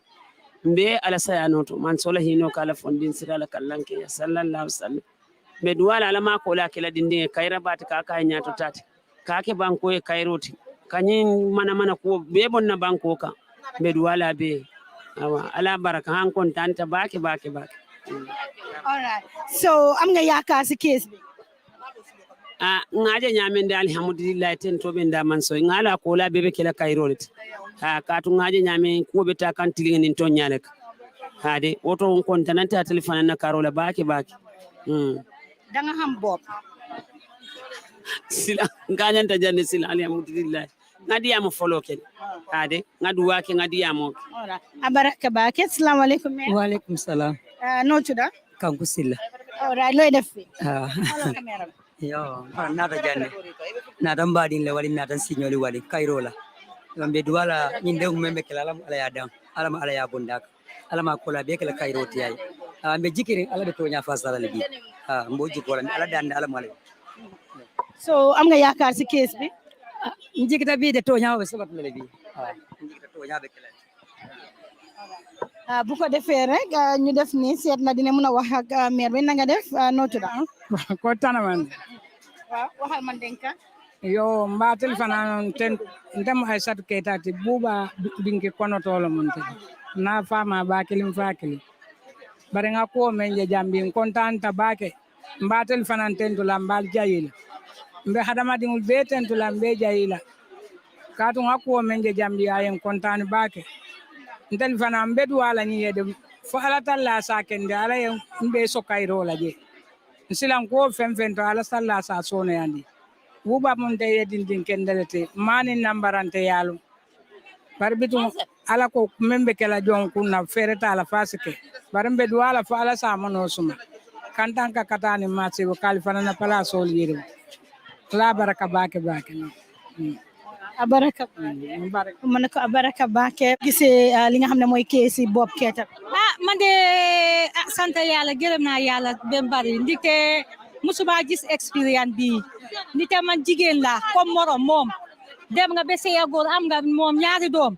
si yàlla indee nattu bi foog naa danga ko war a muñal nga sutura ko ñun jigéen ñi day war a sutura jigéen góor yi sutura ñu yërëm leen ñu yërëm ñu wante suñ ne lu ñu góor def ñu feyu dafa sonal njaboot yi kii lum def nii dafa sonal doomam yi si suuf nit dafa topp ba si ren bi si suuf doomi ay jigéen la jur te doom yi jigéen ñi day war a dem sëy day war a am góor lu leen war a takal léegi jigéen yooyu góor ñoo leen war a takal góor bu leen di dañoo wax ne yéen sëy yaa lii la def seen papa sëy yaa lii la def seen papa doomi jigéen doomi aadama jigéen bu nekk sooy def dara da ngaa toog nga xalaat pour ëllëg sa gannaaw doo def dara pour ne dama koo def ndax man ne o lu ma def laa ne nga def dara pour sa njabooti ëllëg lu nekk da ngay xalaat pour sa gannaaw jërëjëf def pour sa tey jërëjëf ma ne ko jërëjëf su ko defee ñu ngi nii gis fi MC Cham maa ngi fay alhamdulilah Fatou MC ñu gis la fi lan nga taxawal yow waaw dama ñëw rek pour joxe suma solidarité si case bu nga xam ne Bob Keita for the past 2 years mu ngi jaabante Bunung ak Mile 2 mu nekk lu nga xam ne wax dëgg yàlla te ñu ne rape case amul bail wala foog naa jooj bi war naa mun a gaawal case bi ba gis ne yëpp mën nañ ko jaarale si yoon ko xam MC Cham démb ak tey yëpp mooy injustice bugguma ko whatever lu nga xam ne yëpp bëgg naa ñu jaarale ko si yoon but foog naa ne it's high time ñu xool suñ loos yi si dëkk bi because su nekkee ne rape amul bail nga jël nit ki teg ko foofu almost a years mu nekk si Mile 2 bi di jaabante waaye koo xam ne dëkk bi loolu correctut so foog naa ne government yi war nañ mën a xoolaat area boobu suñu nekkee ne dañu ut ay naka bail bond bu nga xam ne sax dafa tax sax loolu mu mën a wàññi mbir bi bon dama foog ne right now lu xew si case bi ñëpp gis nañ ko doo mu ngi si court bi wax bi du mën a bari bon dañ ñëw joxe suñu solidarité wan jooj bi ne whatever xam ne mu ngi koo def na ko jaar la si yoon bu mu waat dafa jël kaamil wala mu jël Bible waat ne dafa jaar la yëpp si yoon so yoon boobu la tax leen soxla loolu leen bëgg a gis tam so MC gis nañ ne ñu ne xale bi génn na àddina ñeneen yaa ngi wax ne loolu amut ñu ne am na yow gëm nga loolu waaw keroog ma ñëwoon naa si court bi state judge si lawyer yi wax ne ñoom xale bi dafa dee bon lu ma bëgg a understand mooy ku dee Sénégal for almost 1 week body bi war naa mën a ñëw at this time Sénégal ak Gambie soriwul right now li mu war a wax mooy rape ñëpp xam ne ni it's a serious crime bon lu gën a crime bu gën a garaaw mooy rey nga rey innocent people so foog naa léegi fu mu nekk li ñu soxla mooy kan moo rey Mohamed loolu la ñu war a laajte fu mu nekk nii nguur bi war na jóg taxaw tam pour gis tam Mohamed tam war naa am justice tam war nañ ko mën a jaar si because xale boobu il kenn xamul lu mu nekk si réew mi fii so foog naa lu ma wax rek mooy war nañ doon di laajte kan moo rey Mohamed yoon jaar si moom tam because tam rey la moo la tey loolu tam waruñ koo caaxaan tam war nañ ko mën a bàyyi xel tam parce que ba tey tam ku dee in Sénégal for almost 1 week ba léegi ñu waagu ñëwut loolu tam jar naa ci teene xel fu mu nekk nii ba tey tam rek ñu ngi wax tam ne naka nguur bi tam di eji cemba tam nañ mix soo dam ñu xam kan moo rey Mohamed waaw jamono ji ni nga xam ne ñi ci génn neen seen turnout bi noo ko gisee waaw lii moo war a am lii tey lu ma gis tey peut-être soo bàyyi xel moo tax ma ne di jooj bi ne war a bàyyi seen xel bu baax bu ko tey ñu fi génn ndaw yaa fi génn ndaw yaa fi bari loolu dafa nekk lu nga xam ne wax dëgg yàlla loolu war na sign ne ñëpp léegi am nañ intérêt si case bi an ni ngay bàyyi xel case bi ñun ay politiciens leen wala ba tey itam ñu ngi ñëw si kii itam bul bàyyi xel case bi nu mu doxee itam suñu bët yaa ngi ñu ngi koo xool di xool doxin bi tam bu ko yëpp dem bëgg mu jaar si yoon. soo doon wax ak président Barrow loo koy wax si case bi. ko wax rek mooy kii ndawam la taxawul na ko si bari waxuma ne mu interfere si case bi waaye war naa mën a xool case bi nu mu demee tam yëpp ñu jaarale ko si yoon du ko dama believe ne injustice waxta mën a am te nekk ñaari 2 years te joo bi joxe excuse suma driver bi ñëwut toog këram di lekkaam bu neex booy baa ngi prison di sona foofu so loolu dafa métti because liberty am la gaay leen siis so foog naa loolu right now lu nga def mooy case bi dafa war a gaaw bi mooy nañ ko jaarale si yoon farfar waru fa am tey ñun xam ne right now judicial bi ñun dañ ko war a óolu gaamee si ne war a am trust si judicial bi si judicial ne si war a am trust bu mu war a am mooy ko xamee ne am nga right nga dem si court bi di jaar la yëpp si yoon bon suñu gisee otherwise dafa tax léegi ñu doon di ragal court bi ak lu warta am si réew mi. all right su ko defee rek saañ nga ñëwee ni ñu ngi fi gis beneen semestre moom it dafa mel ni case ba ko ñëwal na ñëwalut ko leerul ñu waaye dinañ ko wax na nga def noo tudd. case bi moo ma indi. noo tudd man maa ngi tudd Adja. Minte waaw nga ne case bi moo la indi nga ñëw li nga xam ne moo nekk holiday. waaw case bi moo ma indi because sister Bob Keita xam naa moom du fàtte man du ma fàtte 2011 laa ko xamoon maa ngi bëgg doon dem Bagwe understand mu fekk man xamuma ko woon sax sama benn mag laa nekk di waxal ma ne ko man damaa bëgg dem Bagwe pour nga la yokkal ma xaalis moom mu ma doon advice mu ne ma sister bu leen dem ma ne ko bro bàyyi ma dem ma ne ko Afrique dafa métti foofu laa xam mu advice boo xamante booy seetee ma jàpp ko loolu moo tax lu ma dicté yëpp gis naa ko understand moom moo tax nekkul moom moo tax waaye moom moo tax man ma ñëw te jaral na ma lu nekk man Adja jaral na ma lu nekk bañ ma sa dara bu dee xaalis mooy fay billahi wala kitaab barki laa ilaha ak yàlla ma ñàkk sama doom bi man pare naa pour ma jaay sama kër bi 1,400,000 ma jaay ko pour ma dimbale ko bu dee xaalis moo ko fi téye man pare naa pour ma dimbale ko man Adja pare naa pour ma dimbale ko te bañ ma si dara te bañ ma si ba ma tere si maayil tout ça because Bob Keita man taxaw naa jigéen mu kees ko sista kon kooku naka lay keesee nit naka lay reebee nit laa xamul sax taxaw naa jigéen mu kees ko sama kanam léegi kooku naka lay reebee koo xamante sax jaru ko sax lu ñu yaakaar ñun tam yaakaar loolu la yàlla ñoom am na lu ñu yaakaar because dégg naa jàng bi mu ngi affaire jalam bi ñun yaakaar ñun muslim lañ de yaakaaruñu jalam waaye ñun yàlla lañ yaakaar ak nit ñuy baax ñu nekk suñu ginnaaw man pare naa pour ma dimbale ko loolu moo tax ma ñëw waaw loolu moo tax ma ñëw te inshallah lu ñu foog loolu lu am bu soobee yàlla luñ fam sax yëpp ñu fi nekk dinañ am bànneex man maa ko wax man te am naa fu leer la 100% te am naa fu ma ko teg moo tax ma wax ko boo gisee ma wax ko du ma dara du ma yonent bi am naa fu ma ko teg boo gisee ma wax ko te ma tax may praat di ko wax am naa fu ma ko man bu ma xamoon système Bob Keita lii jeexoon na bu yàgg sax loolu laa naka di wax bureau bi léegi ma ne ko bu ma xamoon système bi lii jeex na bu yàgg am na lu gën a garaaw lii man loolu fay dee na kon lii tam dina dee inshallah te dina am ndam te du faru rus du am gàcce du fa am rus du am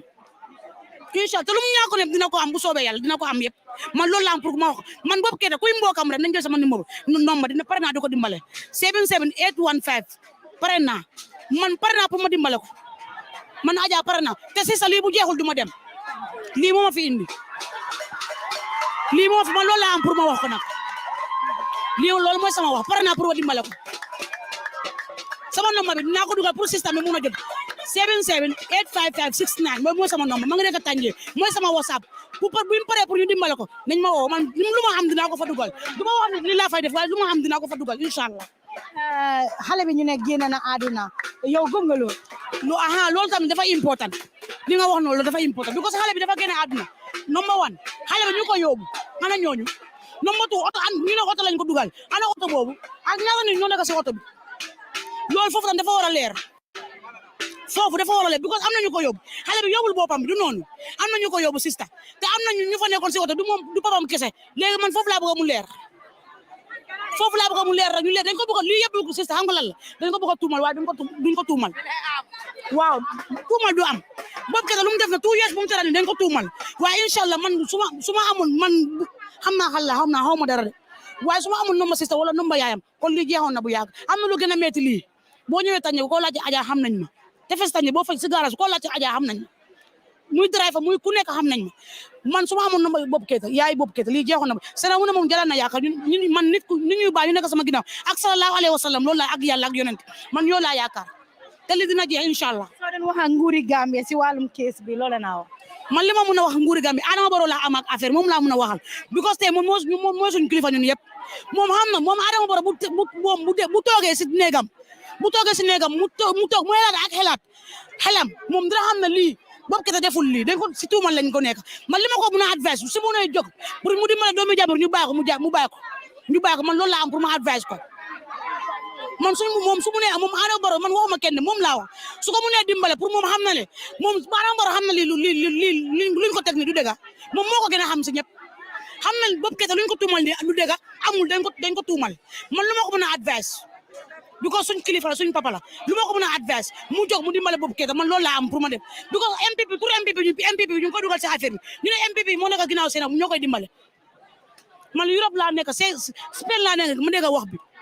ñu ne MPP moo nekk di dimbale seen bu si ginnaawam moo tax mu def kon Adama Barrow balaa turam di yaaxu wala nguuram du yaaxu na génn mu wax man loolu laa am pour ma wax ko si evidence nga am si loolu aw ma benn evidence dama koy si Facebook bi laa ko riit si Facebook yow mi sax boo dugal si Facebook da nga koy gis si Facebook bi laa ko gis understand foofu laa dugg ma gis ko ñu ne MPP moo ko nekk di ko baak loolu la wax te seen bu tamit loolu lay proud soo lu muy wax bi sister nañ ko dimbale rek nañ dimbale suñu bureau bi suñu mag bi nañ jóg ñu dimbale ko bu dul dara sax ñu xool si yaayam yaay mère mu ngi jooy di def lu nekk mu ngi jooy kon nañu xool bu dee ñun xam nañ ñun ay waajur lañ te suñu yaay dañ ko fonk nañ dimbale Bob Keita man loolu la am pour ma def ko sister nga wax loolu yëpp si Mandinka rek su ko fee mbokk yi ñooy déglu man pour la famille pour nga wuli nga Bob Keita maa koy doron nga Bob Keita nga maa koy because Bob Keita yamin ka ya tuumal le killing fula saba nyaw ye fen la ka man ka toñati ye fen la ka man ka toñati ni en debata nan fa Europe nata fa janna pour Bob Keita case wala na fe nan ja pour ka maa koy wote ba fa ko MPP ba maa koy kan ten ba maa koy kan nga Bob Keita ndaga la famille mba Adama Barrow mbo advice because um famale na ki alfa le mba dan alna la kilay ay wuli ay Bob Keita na sa maa koy no alna la kila ka may wuli nga maa koy ndengol so nga fo Bob Keita ndebata nan Europe nata jan pour ka maa koy mba ko lele ni natara asembo ben bibila la fa yabula bibila mon mi yanko ba ma ko mo mo le kono inshallah wala tan nata jam ni al na flat ticket of le ngata ni science mo be ya na flat ticket of le mbulo kono Bob Keita ko wala tan nata nanja ana flajer ni flat ticket of na tinya fion fa mba contre mba ko mon te also pour ka Adama Barrow ni sa fento no yemol ma koy Bob Keita woni dimo yabula abama be kumbola la family be kumbola mbe dana alna la Mr President finti yemol ma koy please mbe dana alna la kilay ndi patana fotanje Bob Keita ko wala mbana fa Europe nata fo jam nyanda ka murunne bari because ni ngin case man ta murunno because a jarta nyele ndongol so pour Adama Barrow mamin fole wala mun na ko moti so nga ne loo am yëpp dang ko sédé luma am man jaral na ma lu nekk dégg jaral na ma sama ndox taatine bu ma am dara jaral na ma dem toog si biti sax ma sarax ma yel waan man Adja jaral na ma ko because c'est ça lu ko jar moo ko jar kon li def moo ko jaral moo tax ma def ko la fora jawne moom laa àndal léegi dafa am ku ma woo dama am appointment dañ ma war a jox xaalis waaye xaalis boobu dama ko bàyyi fa pour ma ñëw fii daf moo ko jaral lu ko jar moo ko jaral daf moo ko jaral te fu mu neex yem man loolu la am pour ma wax leen ko wasalaam voilà jërëjëf su ko defee rek nii la moo demee si Gambian Talents TV ma ne ko saa su ne gis ngeen sécurité bi tamit ñu ngi fi di def li nga xam ne nag mooy seen liggéey yëpp rek ku bugg a jàmm ak salaam am fi noonu la moo demee ma ne ko noonu la moo demee ak Gambian Talents TV saa su ne dinañ leen indil lépp loo xam ne mooy happen fii ñu ngi fi gis kii nii tamit ma ne ko ñu ngi fi gis bro na nga def Jaama rek sis na nga def. noo tudd. Man maa ngi tudd Ousmane Cissé. Cissé looy def. affaire yi boobu moo ma fi tax a ñëw tey sis you know. Yeah, affaire yi boobu moo ma fi tax a ñëw because man suma wax du bari you know. Man lu ma bëgg a wax rek mooy please nañ ñu dimbale rek yee. ñii su fekkee gëm nañ yàlla foog naa nit yu fi ñëw rek war na leen a nañ bàyyi Bob let them free Bob for us please. Yeah, man loolu laa am pour wax you know. am na ku ñu wax ne ñu ne semestre nga. non nekkuma semestre man fii laa dëkk you know. ba léegi rek ñu bari ñu ngi wax ne case bi yow noo ko gisee soo doon wax ak nguur loo leen a wax. man lu ma leen a wax mooy nañ gëm yàlla ñu bàyyi boy bi mu dem doxi soxlaam man loolu laa am pour wax leen. Yeah, thank you. kon nag yéen a ko dégg ñu laajte kon na semestre la because dafa mel ni a lot of people ñoo xam ne ñoom it ñëw nañ fii ñu ngi jógee si diaspora bi security yi tamit ñu ngi def seen job wax dëgg neex yàlla they be nice to people bu ko defee rek bro nga toon nii rek suma caméra jël la ma waxtaan ak yow toonal xoolal caméra bi noonu na nga def noo ntam toon Fodé naka Camara alright Fodé noo gisee case case ñëw kay moom alhamdulillah because ni aji be hadamo den fon be janyame no bombal na tonya nyin gal kay mol batande kan drone tan na bot tonya kay mo be dama mo be yolo neno bo nyin tala ko sin brother atla mero nyin tala dadi semo dan fare no ya bota ab ko nyi be kan na tabarka gambe kay mom jamo sadale no ko ngabe gal nyin dat say by all means at least no yetile mun tamande wala ma beto na nyi wuru ni ko be sial an sa tonya mu diamende wala be ma bore no so nyanda ka funde tonya bonde bo bula ko ken nyim bo ma problem so no very kabra be do yare no is a good boy mon problem so ando ka fo musku problem de no man kala problem ne musku lo pour jani ana nyin dinda be taw reply no different musol le ay na nga la gulu dan do bu so am easy that sister definitely spoken yeah so ana yayi Bob ngana ina Bob yeah mero bi jana be so ko no ade be so ko no le pa bi bontale no but mero bi jale so naka la mer bi di dundé moments like this na mero kay mom fabe de kole amen ko ni obo kar always and obo kar because no mero fo no dia mo sera tam ka man ko jam fa man na no because fende fo ni ko ani no an ko kata nya me no asembo warta bakal definitely speaking ndel ke mem fo la do no mem fo la gof me na ni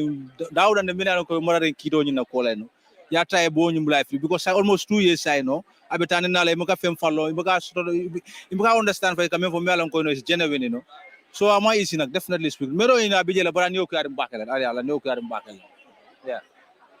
so all right ñu ne dafa melni legi tay gaay paré ci court bi way bi legi rek dafa melni ñu ngi gis honorable Omar Cissé mi nga xamne mu ngi won ci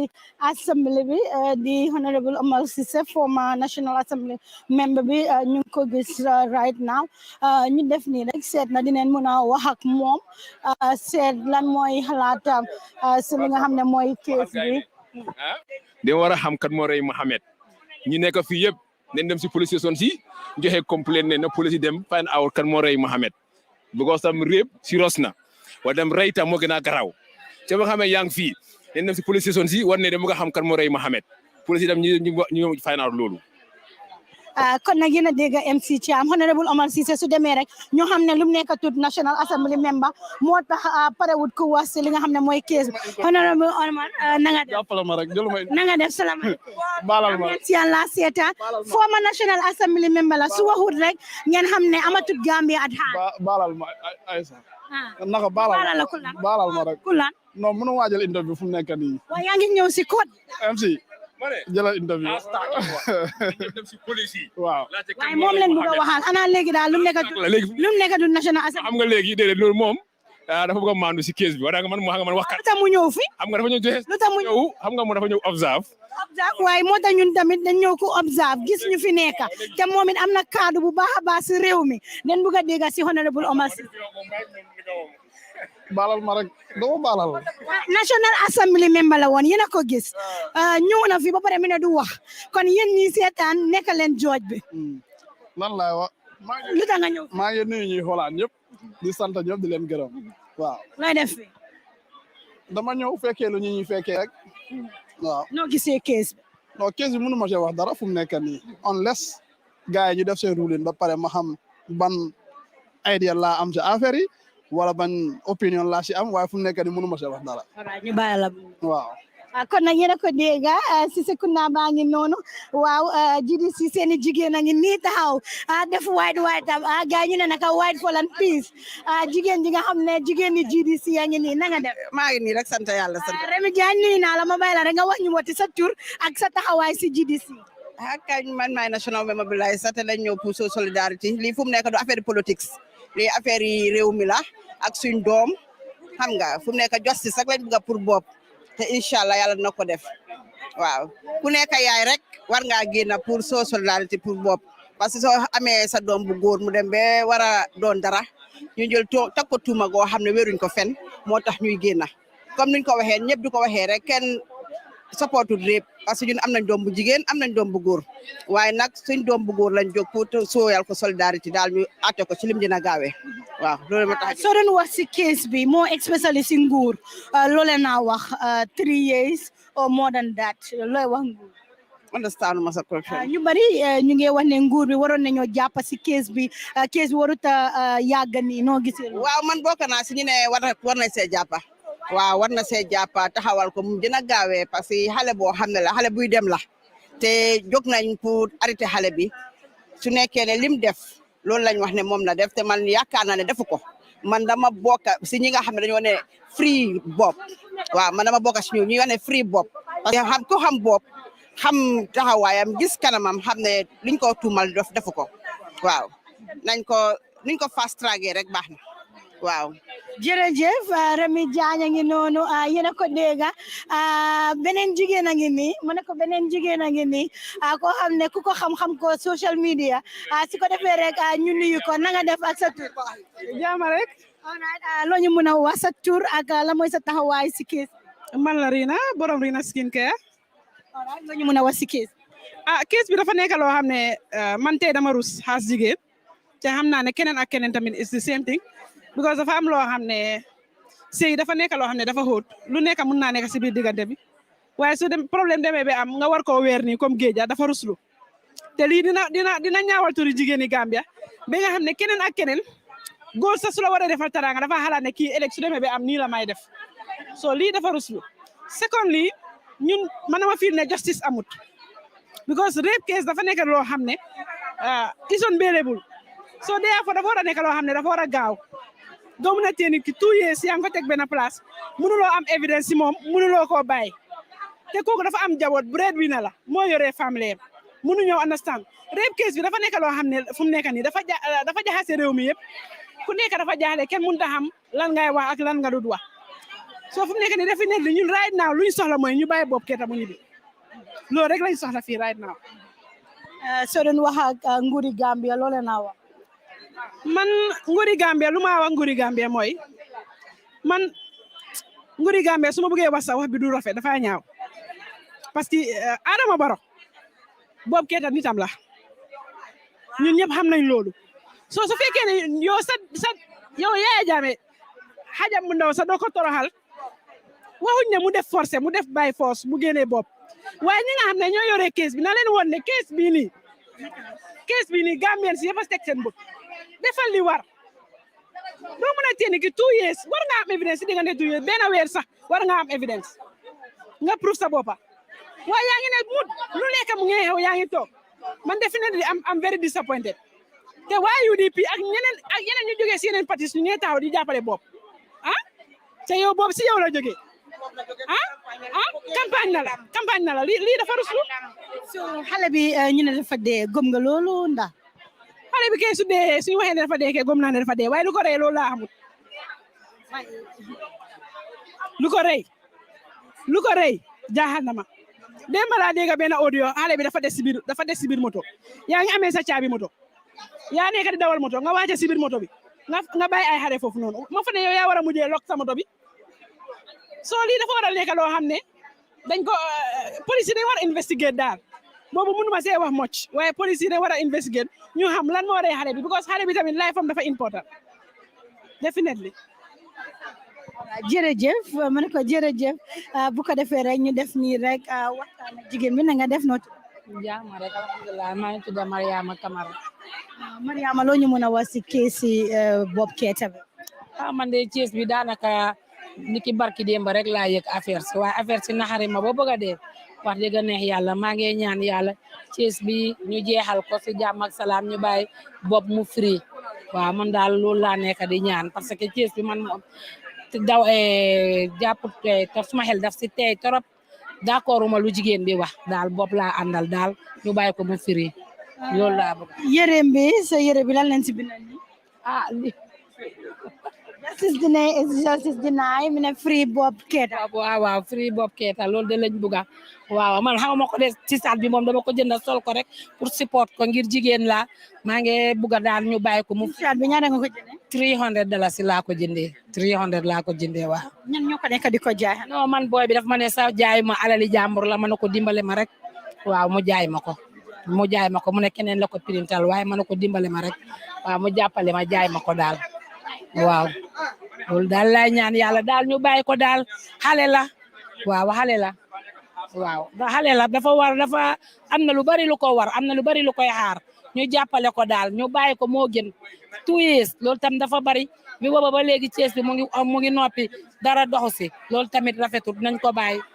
doomi Gambia la nañ ko bàyyi waaw. gaayaa ngee génna ma ne ko gaayaa ngee génna ñu ne kees bi jeex na ma ne ko kees bi ñu ne jeex na Sanyang yegabun dina high court kon nag yéen a dégg Amina Jaañ moom moo wax loolu ma ne ko moom moo wax loolu mu ne it's been adjourned ndax am na ndax amut leerut ñu ma ne ko leerut ñu nen gis ndax Bob mu ngi génna ndax génnut ak fan la nekk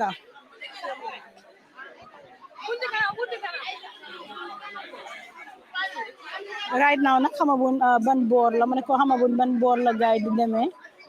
ma ne ko xamagun ban boor la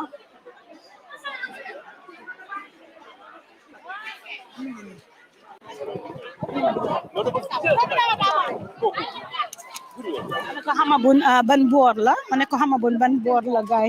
di demee mu ngi xaw a jaxasoo ma ne ko mu ngi xaw a jaxasoo bu ko defee rek ñu dem ma ne ko di nga ñu may benn 1 minute rek dañoo am ku change li nga xam ne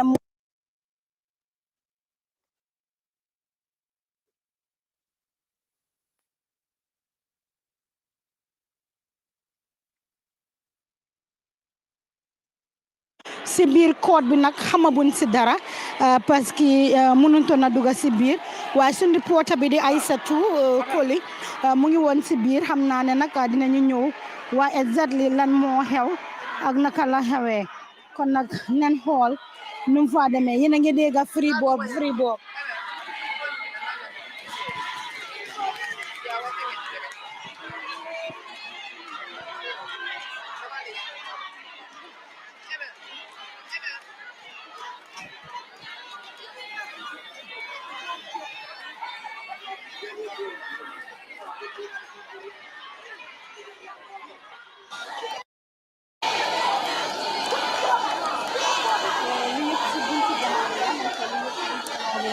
comme ni ngeen ko gisee bunti gannaaw baa nekk nii nag Gambien si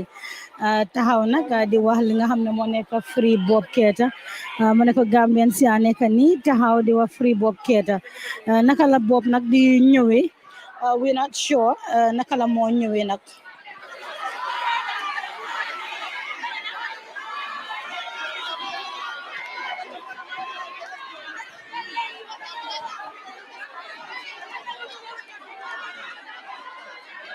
ñu ne moto bi ngeen a gis nag mooy moto prison bi moto bi mooy moto prison bi ngeen gis nag several Gambians ñoom ñëpp a ngi noonu taxaw di xool ki nga xam ne mooy Bob Keita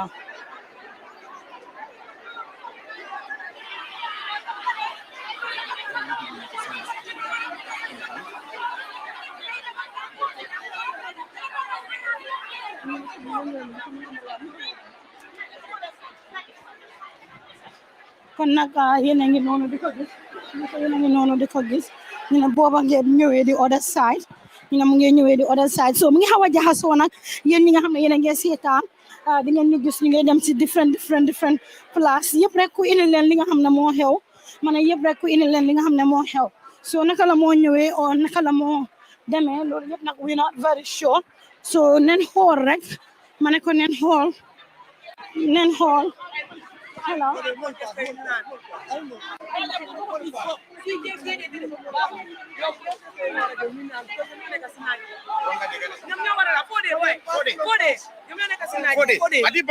Wow.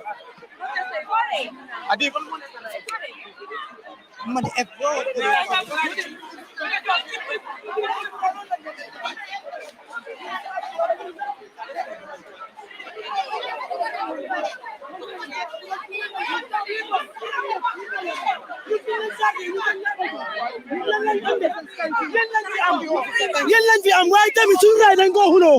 suñu raay boobu na free na boobu free na free dem leen please Jaañ nag la mooy nekk lan mooy next duñ nelaw duñ lekk duñ def dara dañoo xaar boobu foog mu ñibbisi officer xaaral rek dinañ dem mu am liggéeyam am future du liggéey nañ ne am yërmande dama bëgg a media houses yi ak youth si Gambia ñu binda hashtag who kill Mohammed te ngeen dem laajte ñun loolu lañ bëggal bi who kill Mohammed that's what we want to know who killed baby Mohammed justice for baby Mohammed and fair trial for Bob Keita waaw lan moo tax ñuy ajoon kees bi di ko ajoonaat leen sotti si soow mi te dañ koo tànn benn bam jeex waaye man uy leen ma man mer naa man may leen ma man dama mer because Seynabou bu mu taxawee mu ne xale bi daf ko teg si biir moto lan la government war a def lan lañ war a def waruñ ko bàyyi mu dem ndem daba Gambia dini mbal tentula na mun def to Mariama Keita lati ndene bobu fama to labota bakilim fakili bar Seynabou ye solla bobu la birin del mumuñol fokanati bila ñong man soto bari ngaadu no sabene ngadi Allahu taala man solan to man kuno de bari ngate samane ngadi alala bar Seynabou damante de ana wulula lebe dendi kadu niaje di be wakilabe akema ni momen sotota kono nyafula anu Boubacar ma bali Seynabou futa dantal yatili saba amosi bubay motole dia andu asaita ni tabo ko tay bunjanga da e akata je asaita fonko yela ne bisire so yela baka ako moy munke wallahi Seynabou biradun ta Boubacar ya halin dendi anamina booba ngay génn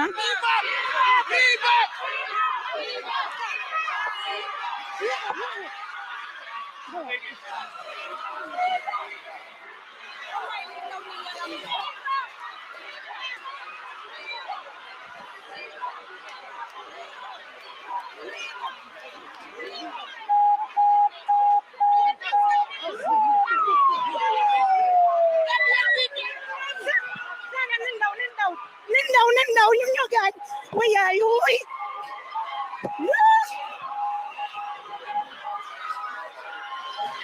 xeex yaa ngi am xool leen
waaw comme ni ngeen ko gisee rek mbokk yi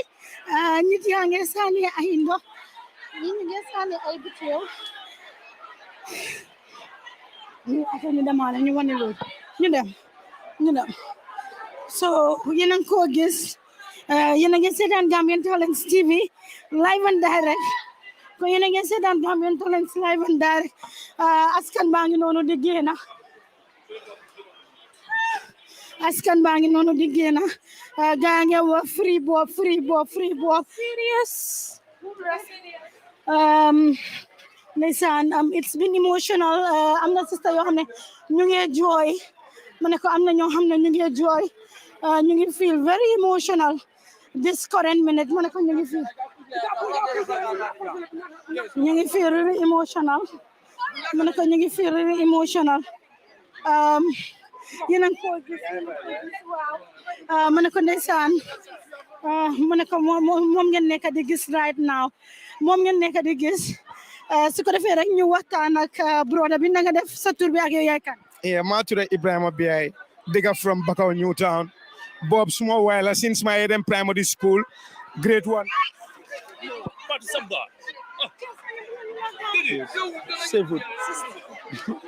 waa dafa ragal tam am nga jigéen la fo mu ragal tam ye issue tam ye Fat Sala man daal lu ma gis si Bob suma xarit bu baax la bu ma doon dem grade 1 primary school bi si tëjee ñu am holiday suma yaay daf ma pagal suma bagage yi den mu seen ma Jambanjeri so man maa Bob xamante ne Jambanjeri before du tey understand nga so man lu ma gisee si lii dañ ko jaay advantage ñu bugg ko set up si action bi nii daal loolu laa gis daal si tëng bi. soo doon wax ak nguur bi si wàllum kees bi looy wax.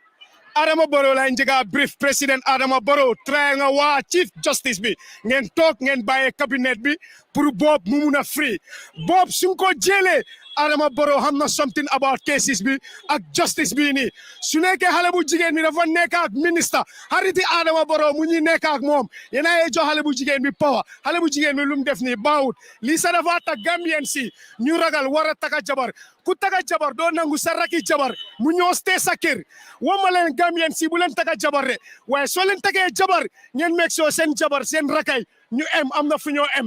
Bob daal dañ ko tuumal ma loolaa ji si lii te nguur bi gaa ne they know something about this issue Adama Barrow si xolam bi su buggee Bob free tey Bob dafa free so Gambian si na ngay understand ne both have to be free waaye nguur bi gaa seen loxo mu fa waaw nguur bi seen loxo mu si cases bii nii te Gambian si dañ war a over careful Fat Sala dañ war a over careful si lii nii Bob xale bu ndaw la Bob dafa am future pour dem Bob defal na jabar bi teranga bu nekk defal na ko teranga suba defal na ko teranga ngoon defal na ko teranga guddi xale bu jigéen jabaram bi ex jabaram bi du gor lii setup la moom ak raka mu jigéen bi gay teg lii nii si Bob kawam bi waaye man lu ma gis Adama Barrow na try mu def gis nga nit yi fii nii how many people ñoo fi nekk te gay they don't know Bob gay xamun Bob fa leen jógee man muy waa yow man sa patient la understand dama jéem a si suma kaw lal bi ma ñëw pour attend Bob keesam bii nii mun a xam what is going on. question la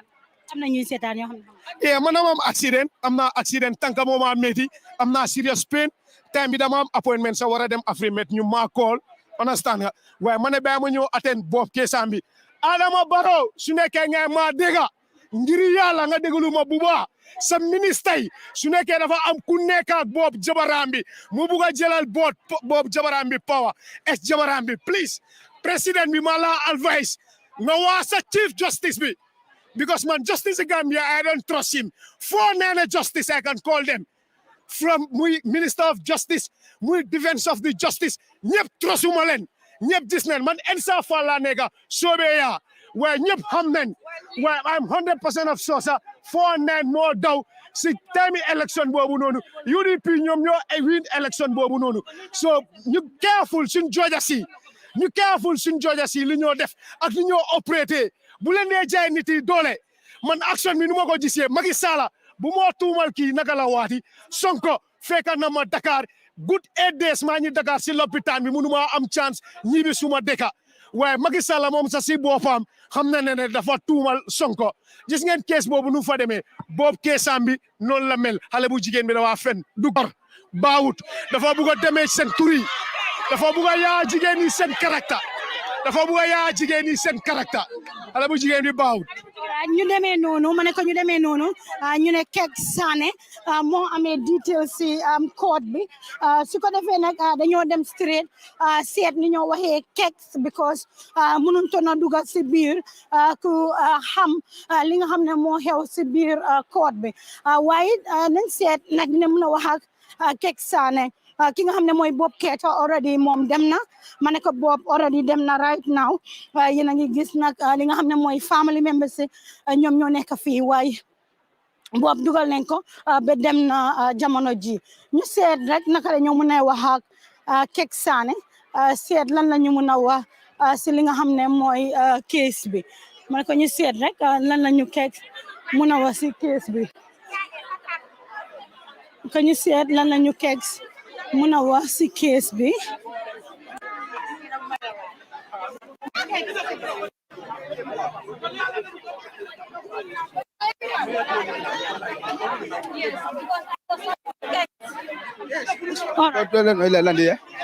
Landi wana toog ba ma pare ni ngeen ko gisee Kek sa ngi noonu ma ne ko ni ngeen ko gisee Kek sa ngi noonu jamono ji yéen a ngi gis Kek Sané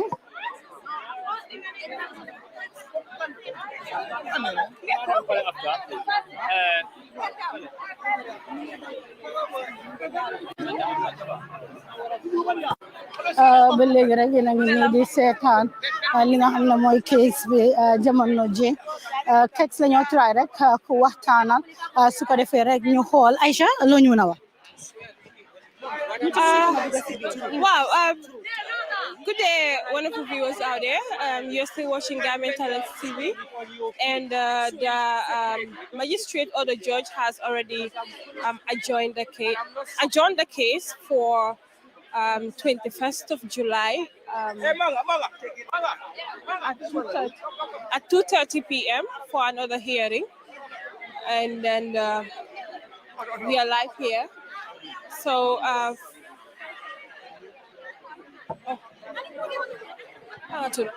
Man may tuda Abdoulaye Konate. Wow. Bob Keita suma cousin la. Wow. A lot of people came out to, show solidarity to Boubacar. Affair with no could say right now. It's not going in the right way. If they want to avoid, problem, you understand? So let them just free the young man. The young man, his innocence is clear to everyone. You understand?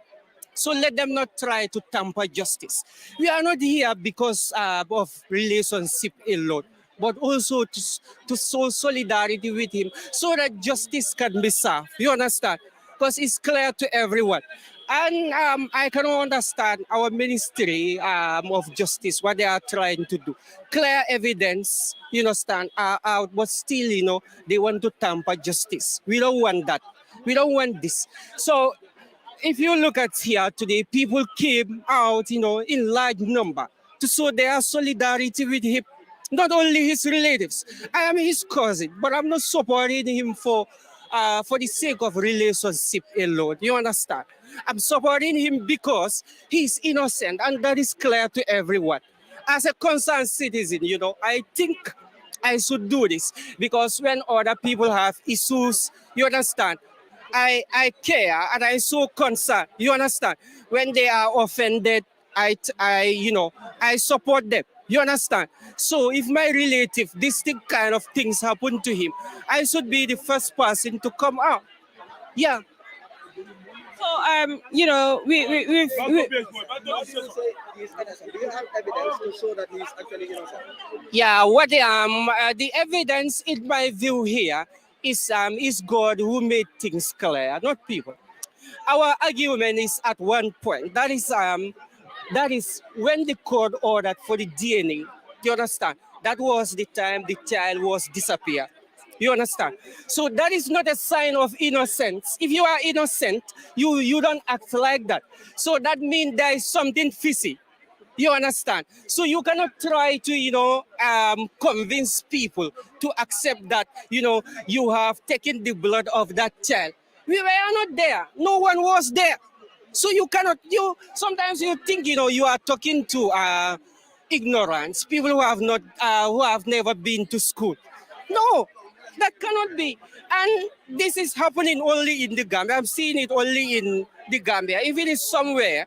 they will go and arrest these people and charge them for murder. They will detain them at one place. You understand? They will detain them. So, but me, what I want to say that let them not try to cause chaos here in this country. Let them give the young man, let them free him, let him go his way. Thank you, thank you. Yéen ñi nga xam ne yéen a doon xaar keks a ngi nii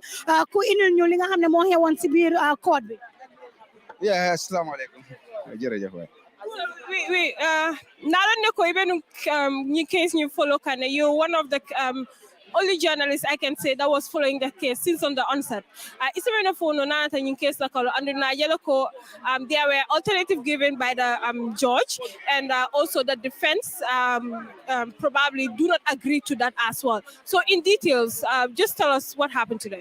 Yeah, thank you. Yes, today we are at the court. If you could remember, there was a ruling on the 7th of July that was made by Judge M.S. Ajallo, for the DNA blood sample to be drawn from the three parties, that's Mohammed John, Abubakar Keita, and that of Mohammed. And LS was not actually satisfied with the decision of the court, and he had raised an objection to that ruling, but he was not granted actually. And when we came again, there was actually what we call for the execution of the order by the state, and the state went and further do that. But LS today, he said that on the 15th of this month, that was the day before yesterday, he have filed an application against the ruling of the court that was on the 7th, the ruling of on the 7th, for a stay of proceeding pending the determination of the court here. But he's actually appealing against the ruling of the court. But since he's doing that, he's also filing a motion for a stay of proceedings of these proceedings now. And this was not actually objected by the state, but they said that they need at least time to study the document. And according to the High Court rules of motion, you are given 2 months when a motion is served to you for you to study it and respond or reply to the application. And actually that has been granted by the judge, and actually they have given them 2 days to study the document and reply on point of law in regards to the motion that is tabled by Lamin S. Camara for an appeal against the ruling of this court, and also a stay of proceedings of this court pending the determination of the Court of Appeal. So actually this is what happens before the court, and the court actually granted those things, and they have adjourned the matter to Thursday. But further, after saying the adjournment, they say that now the state wants to take the blood sample of the mother of the alleged child, for them to compare with the earlier blood that they have taken to determine whether it's the father, and also the mother, and also transparency of the whole process. And that was not objected by the defense counsel too. He accepted, but he went further to say that any other parts of the body that can be used as a DNA sample has been included in it before.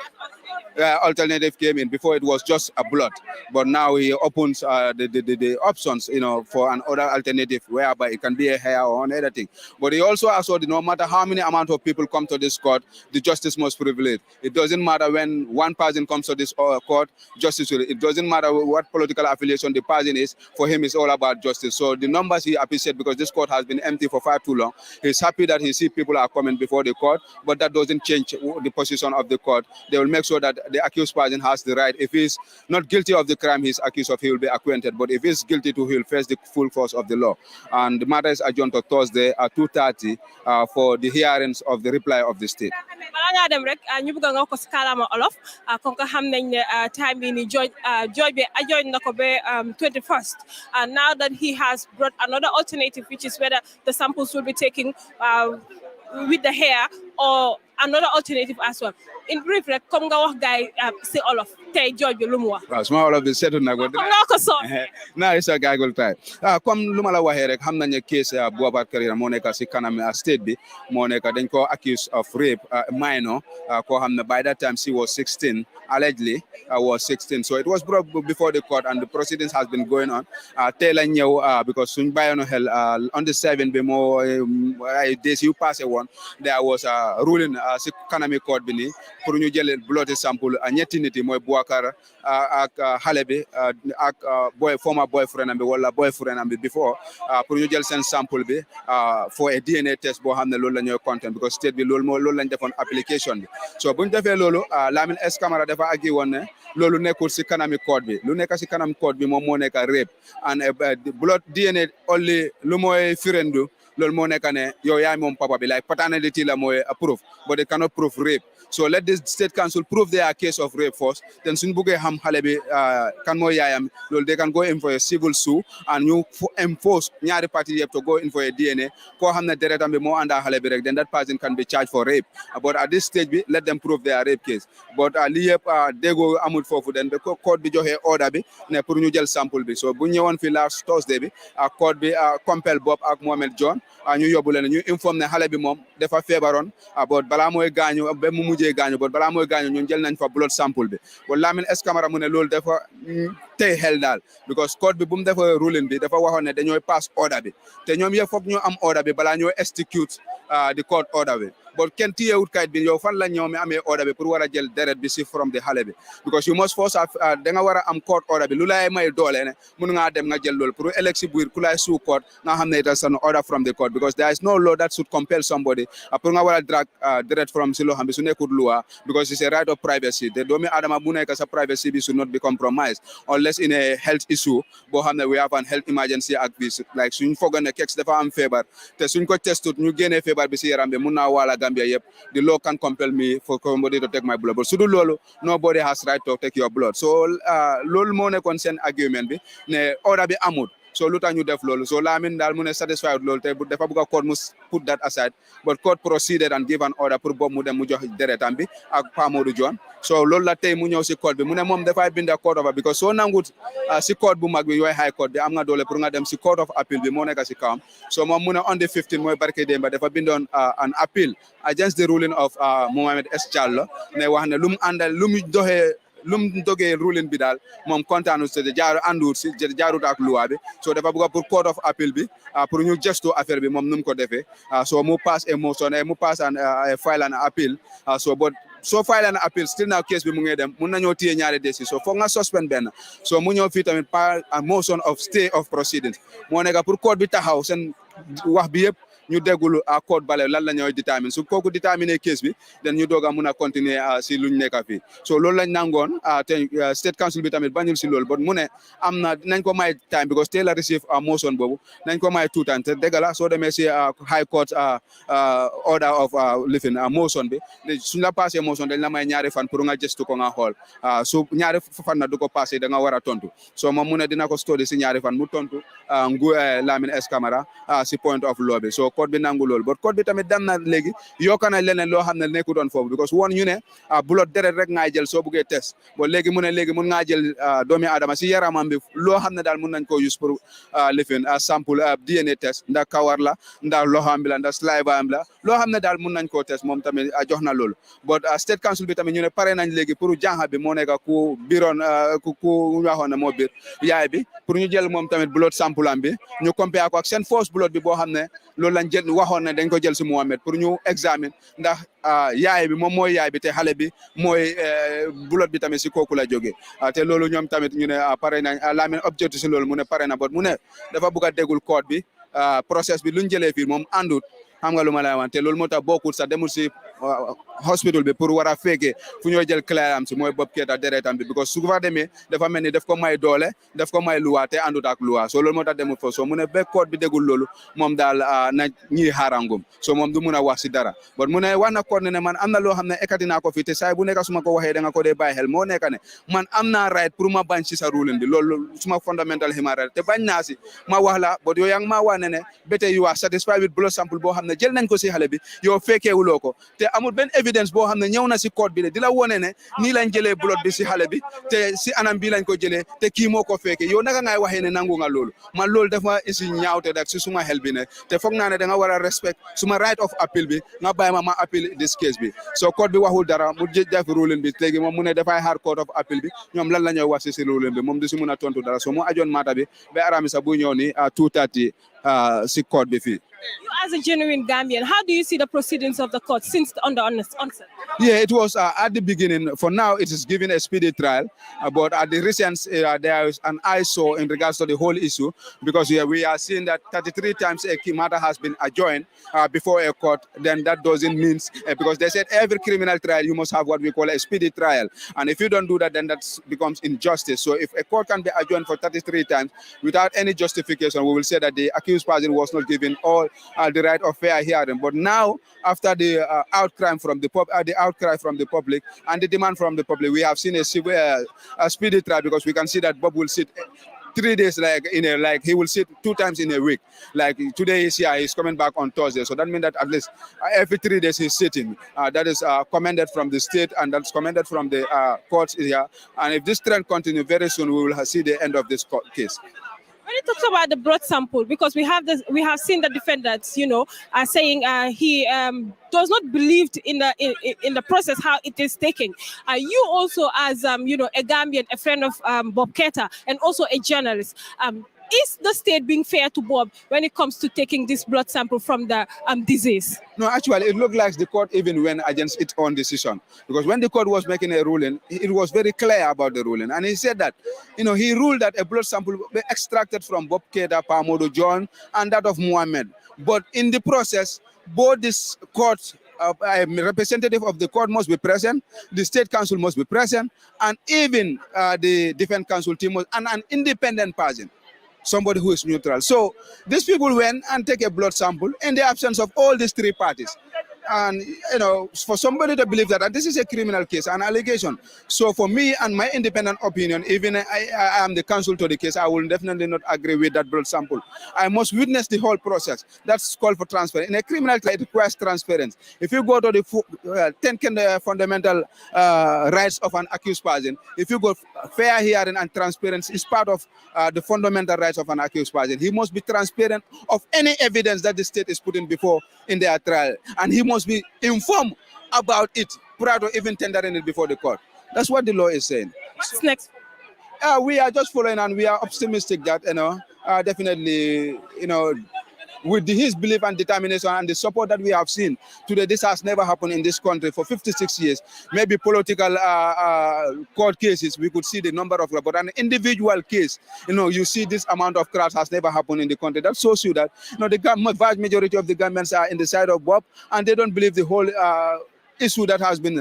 what he's accused of. So, but for us, we are waiting for the justice. We said justice for both of them, justice for both parties. We want justice for Mohammed. We want justice for the mom. We want justice. So whoever is found wanting, we want the law to take its course. And this is why we have taken upon ourselves that immediately from here, we are going to 3 key police stations to lodge a complaint that Mohammed's, the death surrounding Mohammed's, they'll be investigated by the state. And we will lodge a complaint and have our serial number and give them a time. If they fail to do that, we'll call for a demonstration to the Child Welfare Protection Department and the Ministry of Interior to launch an investigation in the matter. Thank you. No, actually, Well, that is Keksane, and he has been the one reporting on this case since the onset. Between Marin Jibera and Beben Jibeka Yintamenda, Bundungle, Dulami Yalanko, Wolem,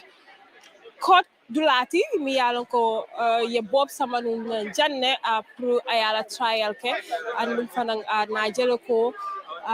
bi fanang ye matanyin talaya a John for 21st memo Thursday ti and na kek sane ya aya fomol ye nanata bi proceeding to la karola tata nyamin na Jojo fanaja mi yalon ko wole Marta Nikiti or La Kuala Teleba a Jibe Kang, I have fully fanako, it told them, ye state ye thing someone because it all that a state like another integrity fana it's important. So it all Wole Tala. But Bob Keita lawyer, defendant in Wofana, I will go by the Nana Tawala Carola because DNA DNA sample tanyaming. Woko independent party mantara present Linje. Aning fanang aya jelo ko itol mantara nunje dol mantara nunje so ite sa fo no nyaadi ko yejing blood sample ta kata so aliya mo le kex fana ya ko ibita from here ibita 3 different police stations to lodge a complaint against the how the disease mun keta Mohammed mu dinu want mu fongot mi yan ko wala be yin case be kunna ya ajeko ya ala matin investigate a fata nyamin fanan yo fana investigate nabata wala karola molbi nala janna on Thursday kanyin kiti yo fana continue fatu Alright, jërëjëf Aïcha yéen ñi nga xam ne yéen a doon seetaan Gambian Talents TV indil nañ leen ko fii live and direct bi nga xam ne nag Gambian Talents lu mu def moo nekk laajte li nga xam ne moo xew si case bi ak naka la fa demee waaye ñun moom saa su ne duñ leen indil suñu opinion waaye luñ leen naa indil moo nekk li nga xam ne loolu la askan bi wax kon nag dégg ngeen ko si Kek Saane mi nga xam ne moo duggoon si biir court bi indil ñu li nga xam ne moo fa xew Aïcha jëlal sa baag rek ñu demaale ñu wan leen yoon bi fii leen koo emale ma ne ko fii leen koo emale di leen indil live si Gambian Talents TV bu ko defee rek gis ngeen nit yaa ngi noonu security baa ngi noonu boobu nag finally delluwaat nañ ko si mile 2 bi askan bi nag génn neen yuuxu wax li nga xam ne nag mooy seen xalaat o seen ideas li nga xam ne moo nekk kees si tey bi kon nag nii rek lam fa demee ñi nga xam ne ñoo ñëwoon di seetaan kees bi ñoom it ñu ngi noonu di dem ma ne ko ñoom it ñu ngi noonu di dem gis ngeen nit yaa ngi nii ma ne ko gis ngeen ko nit yaa ngi nii bu ko defee rek fii la ñoo em ak yéen ma ne ko fii la ñoo em ak yéen fu mu nekk ni Bob ak famille am gars yi dem neen waaye ba léegi rek askan bi ñu ngi nii ma ne ko ba léegi rek askan baa ngi nii taxaw di leen indil li nga xam ne moo fi xewoon ma ne ko li nga xam ne moo fi xewoon artiste yaa ngi nii ñoom it li ñoo def def waaw dama ñëw atten fii rek xool ndax justice fu moo mujjee ñu baaxee ñu sa tur ak yow yaay kan waaw man maa ngi tudda Buba Jallow from the Bright Stars Entertainment aka Fast Promos noo gisee waaw kees bi moom nu ma ko gisee rek mooy like fu mu nekk nii daal man lu ma ñaan mooy gaay serve justice let justice be served no matter what happen justice delayed is justice denied so man lu ma ñaan rek mooy ñu joxe justice ku ko yelloo waaw jërëjëf kon nag gis ngeen ko students yi tamit ñu ngi fi ma ne ko school students yaa ngi fi góor yaa ngi fi jigéen yaa ngi fi ndaw yaa ngi nii na nga def naka looy def fii wàññi sabal ma musique bi rek sabal ma musique bi tuuti rek looy def fii man dama doon romba nii rek waaw ok noo gisee kees kees bi daal mun ma si wax dara dama nekk di romba nii jërëjëf dégg nga su ko defee rek nii rek la moo demee saa su ne wax naa leen ko nit yaa ngi nii rek si mbeera bi ma ne ko nit yaa ngi nii si mbeera bi di xool fayal ma musique bi alright na nga def maa ngi fay na nga def ñoo tudda man Fat Keita Fat Keita looy def Bob suma brother la ñoo leen bokk ñoo bokk papa we need justice dëkk bi dafa war a am loi dañ need justice boy bi 2 years mu ngi toog nanguñ ko defaral kootam so léegi kaa bi lan la boy bi xale bi mu ngi dee nañ ko si kaa boobu ñu free boy bi justice lañ nit youth si yëpp génn ne ne kilifay génn won dëkk bi ne ñun fii dëkk bi ñun ñoo ko moom loi bi dafa war a dox nu mu war a doxee we need justice so ana yaayi Bob naka la moo dundee moment bi yoo tamit 2 years ko fu mu nekk dafa feebar waaye lii dafa tax sax Gambien si nuñ génnee nii dafa tax yaay Bob dafa wér because nit ñi ñu ngi wone ne seen boppa ne justice dafa war a am si biir réew mi fii waaw because youth si ñëpp a génn di wone seen naar xam nga fu mu nekk ni ñu ngi xaar Thursday nit ñi ñu ngi ñëw Thursday ñëppaay ñëw fii man moom maa ngi fi ba 6 o'clock fii la maa fekk bii waaw Thursday ñu ne Thursday waaw ban time ñu ne 9:30 la code bi di start waaw loolu la gaay kon nag mbokk yi Fatou Samba fii rek la moo em ak yéen suñu time bi jeex na si code bi su ko defee rek ñu ne leen jërë ngeen jëf ma ne ko ñu em ak yéen fii incha allah ba beneen bés Fatou Samba moo leen fi nekkaloon ak ki nga xam ne nag mooy Ibrahima Sanyang ànda nag ak suñu collègue ma ne ko ànd ak suñu collègue ma ne ko ànd ak suñu collègue ànd ak suñu collègue mbokk yi jërë ngeen jëf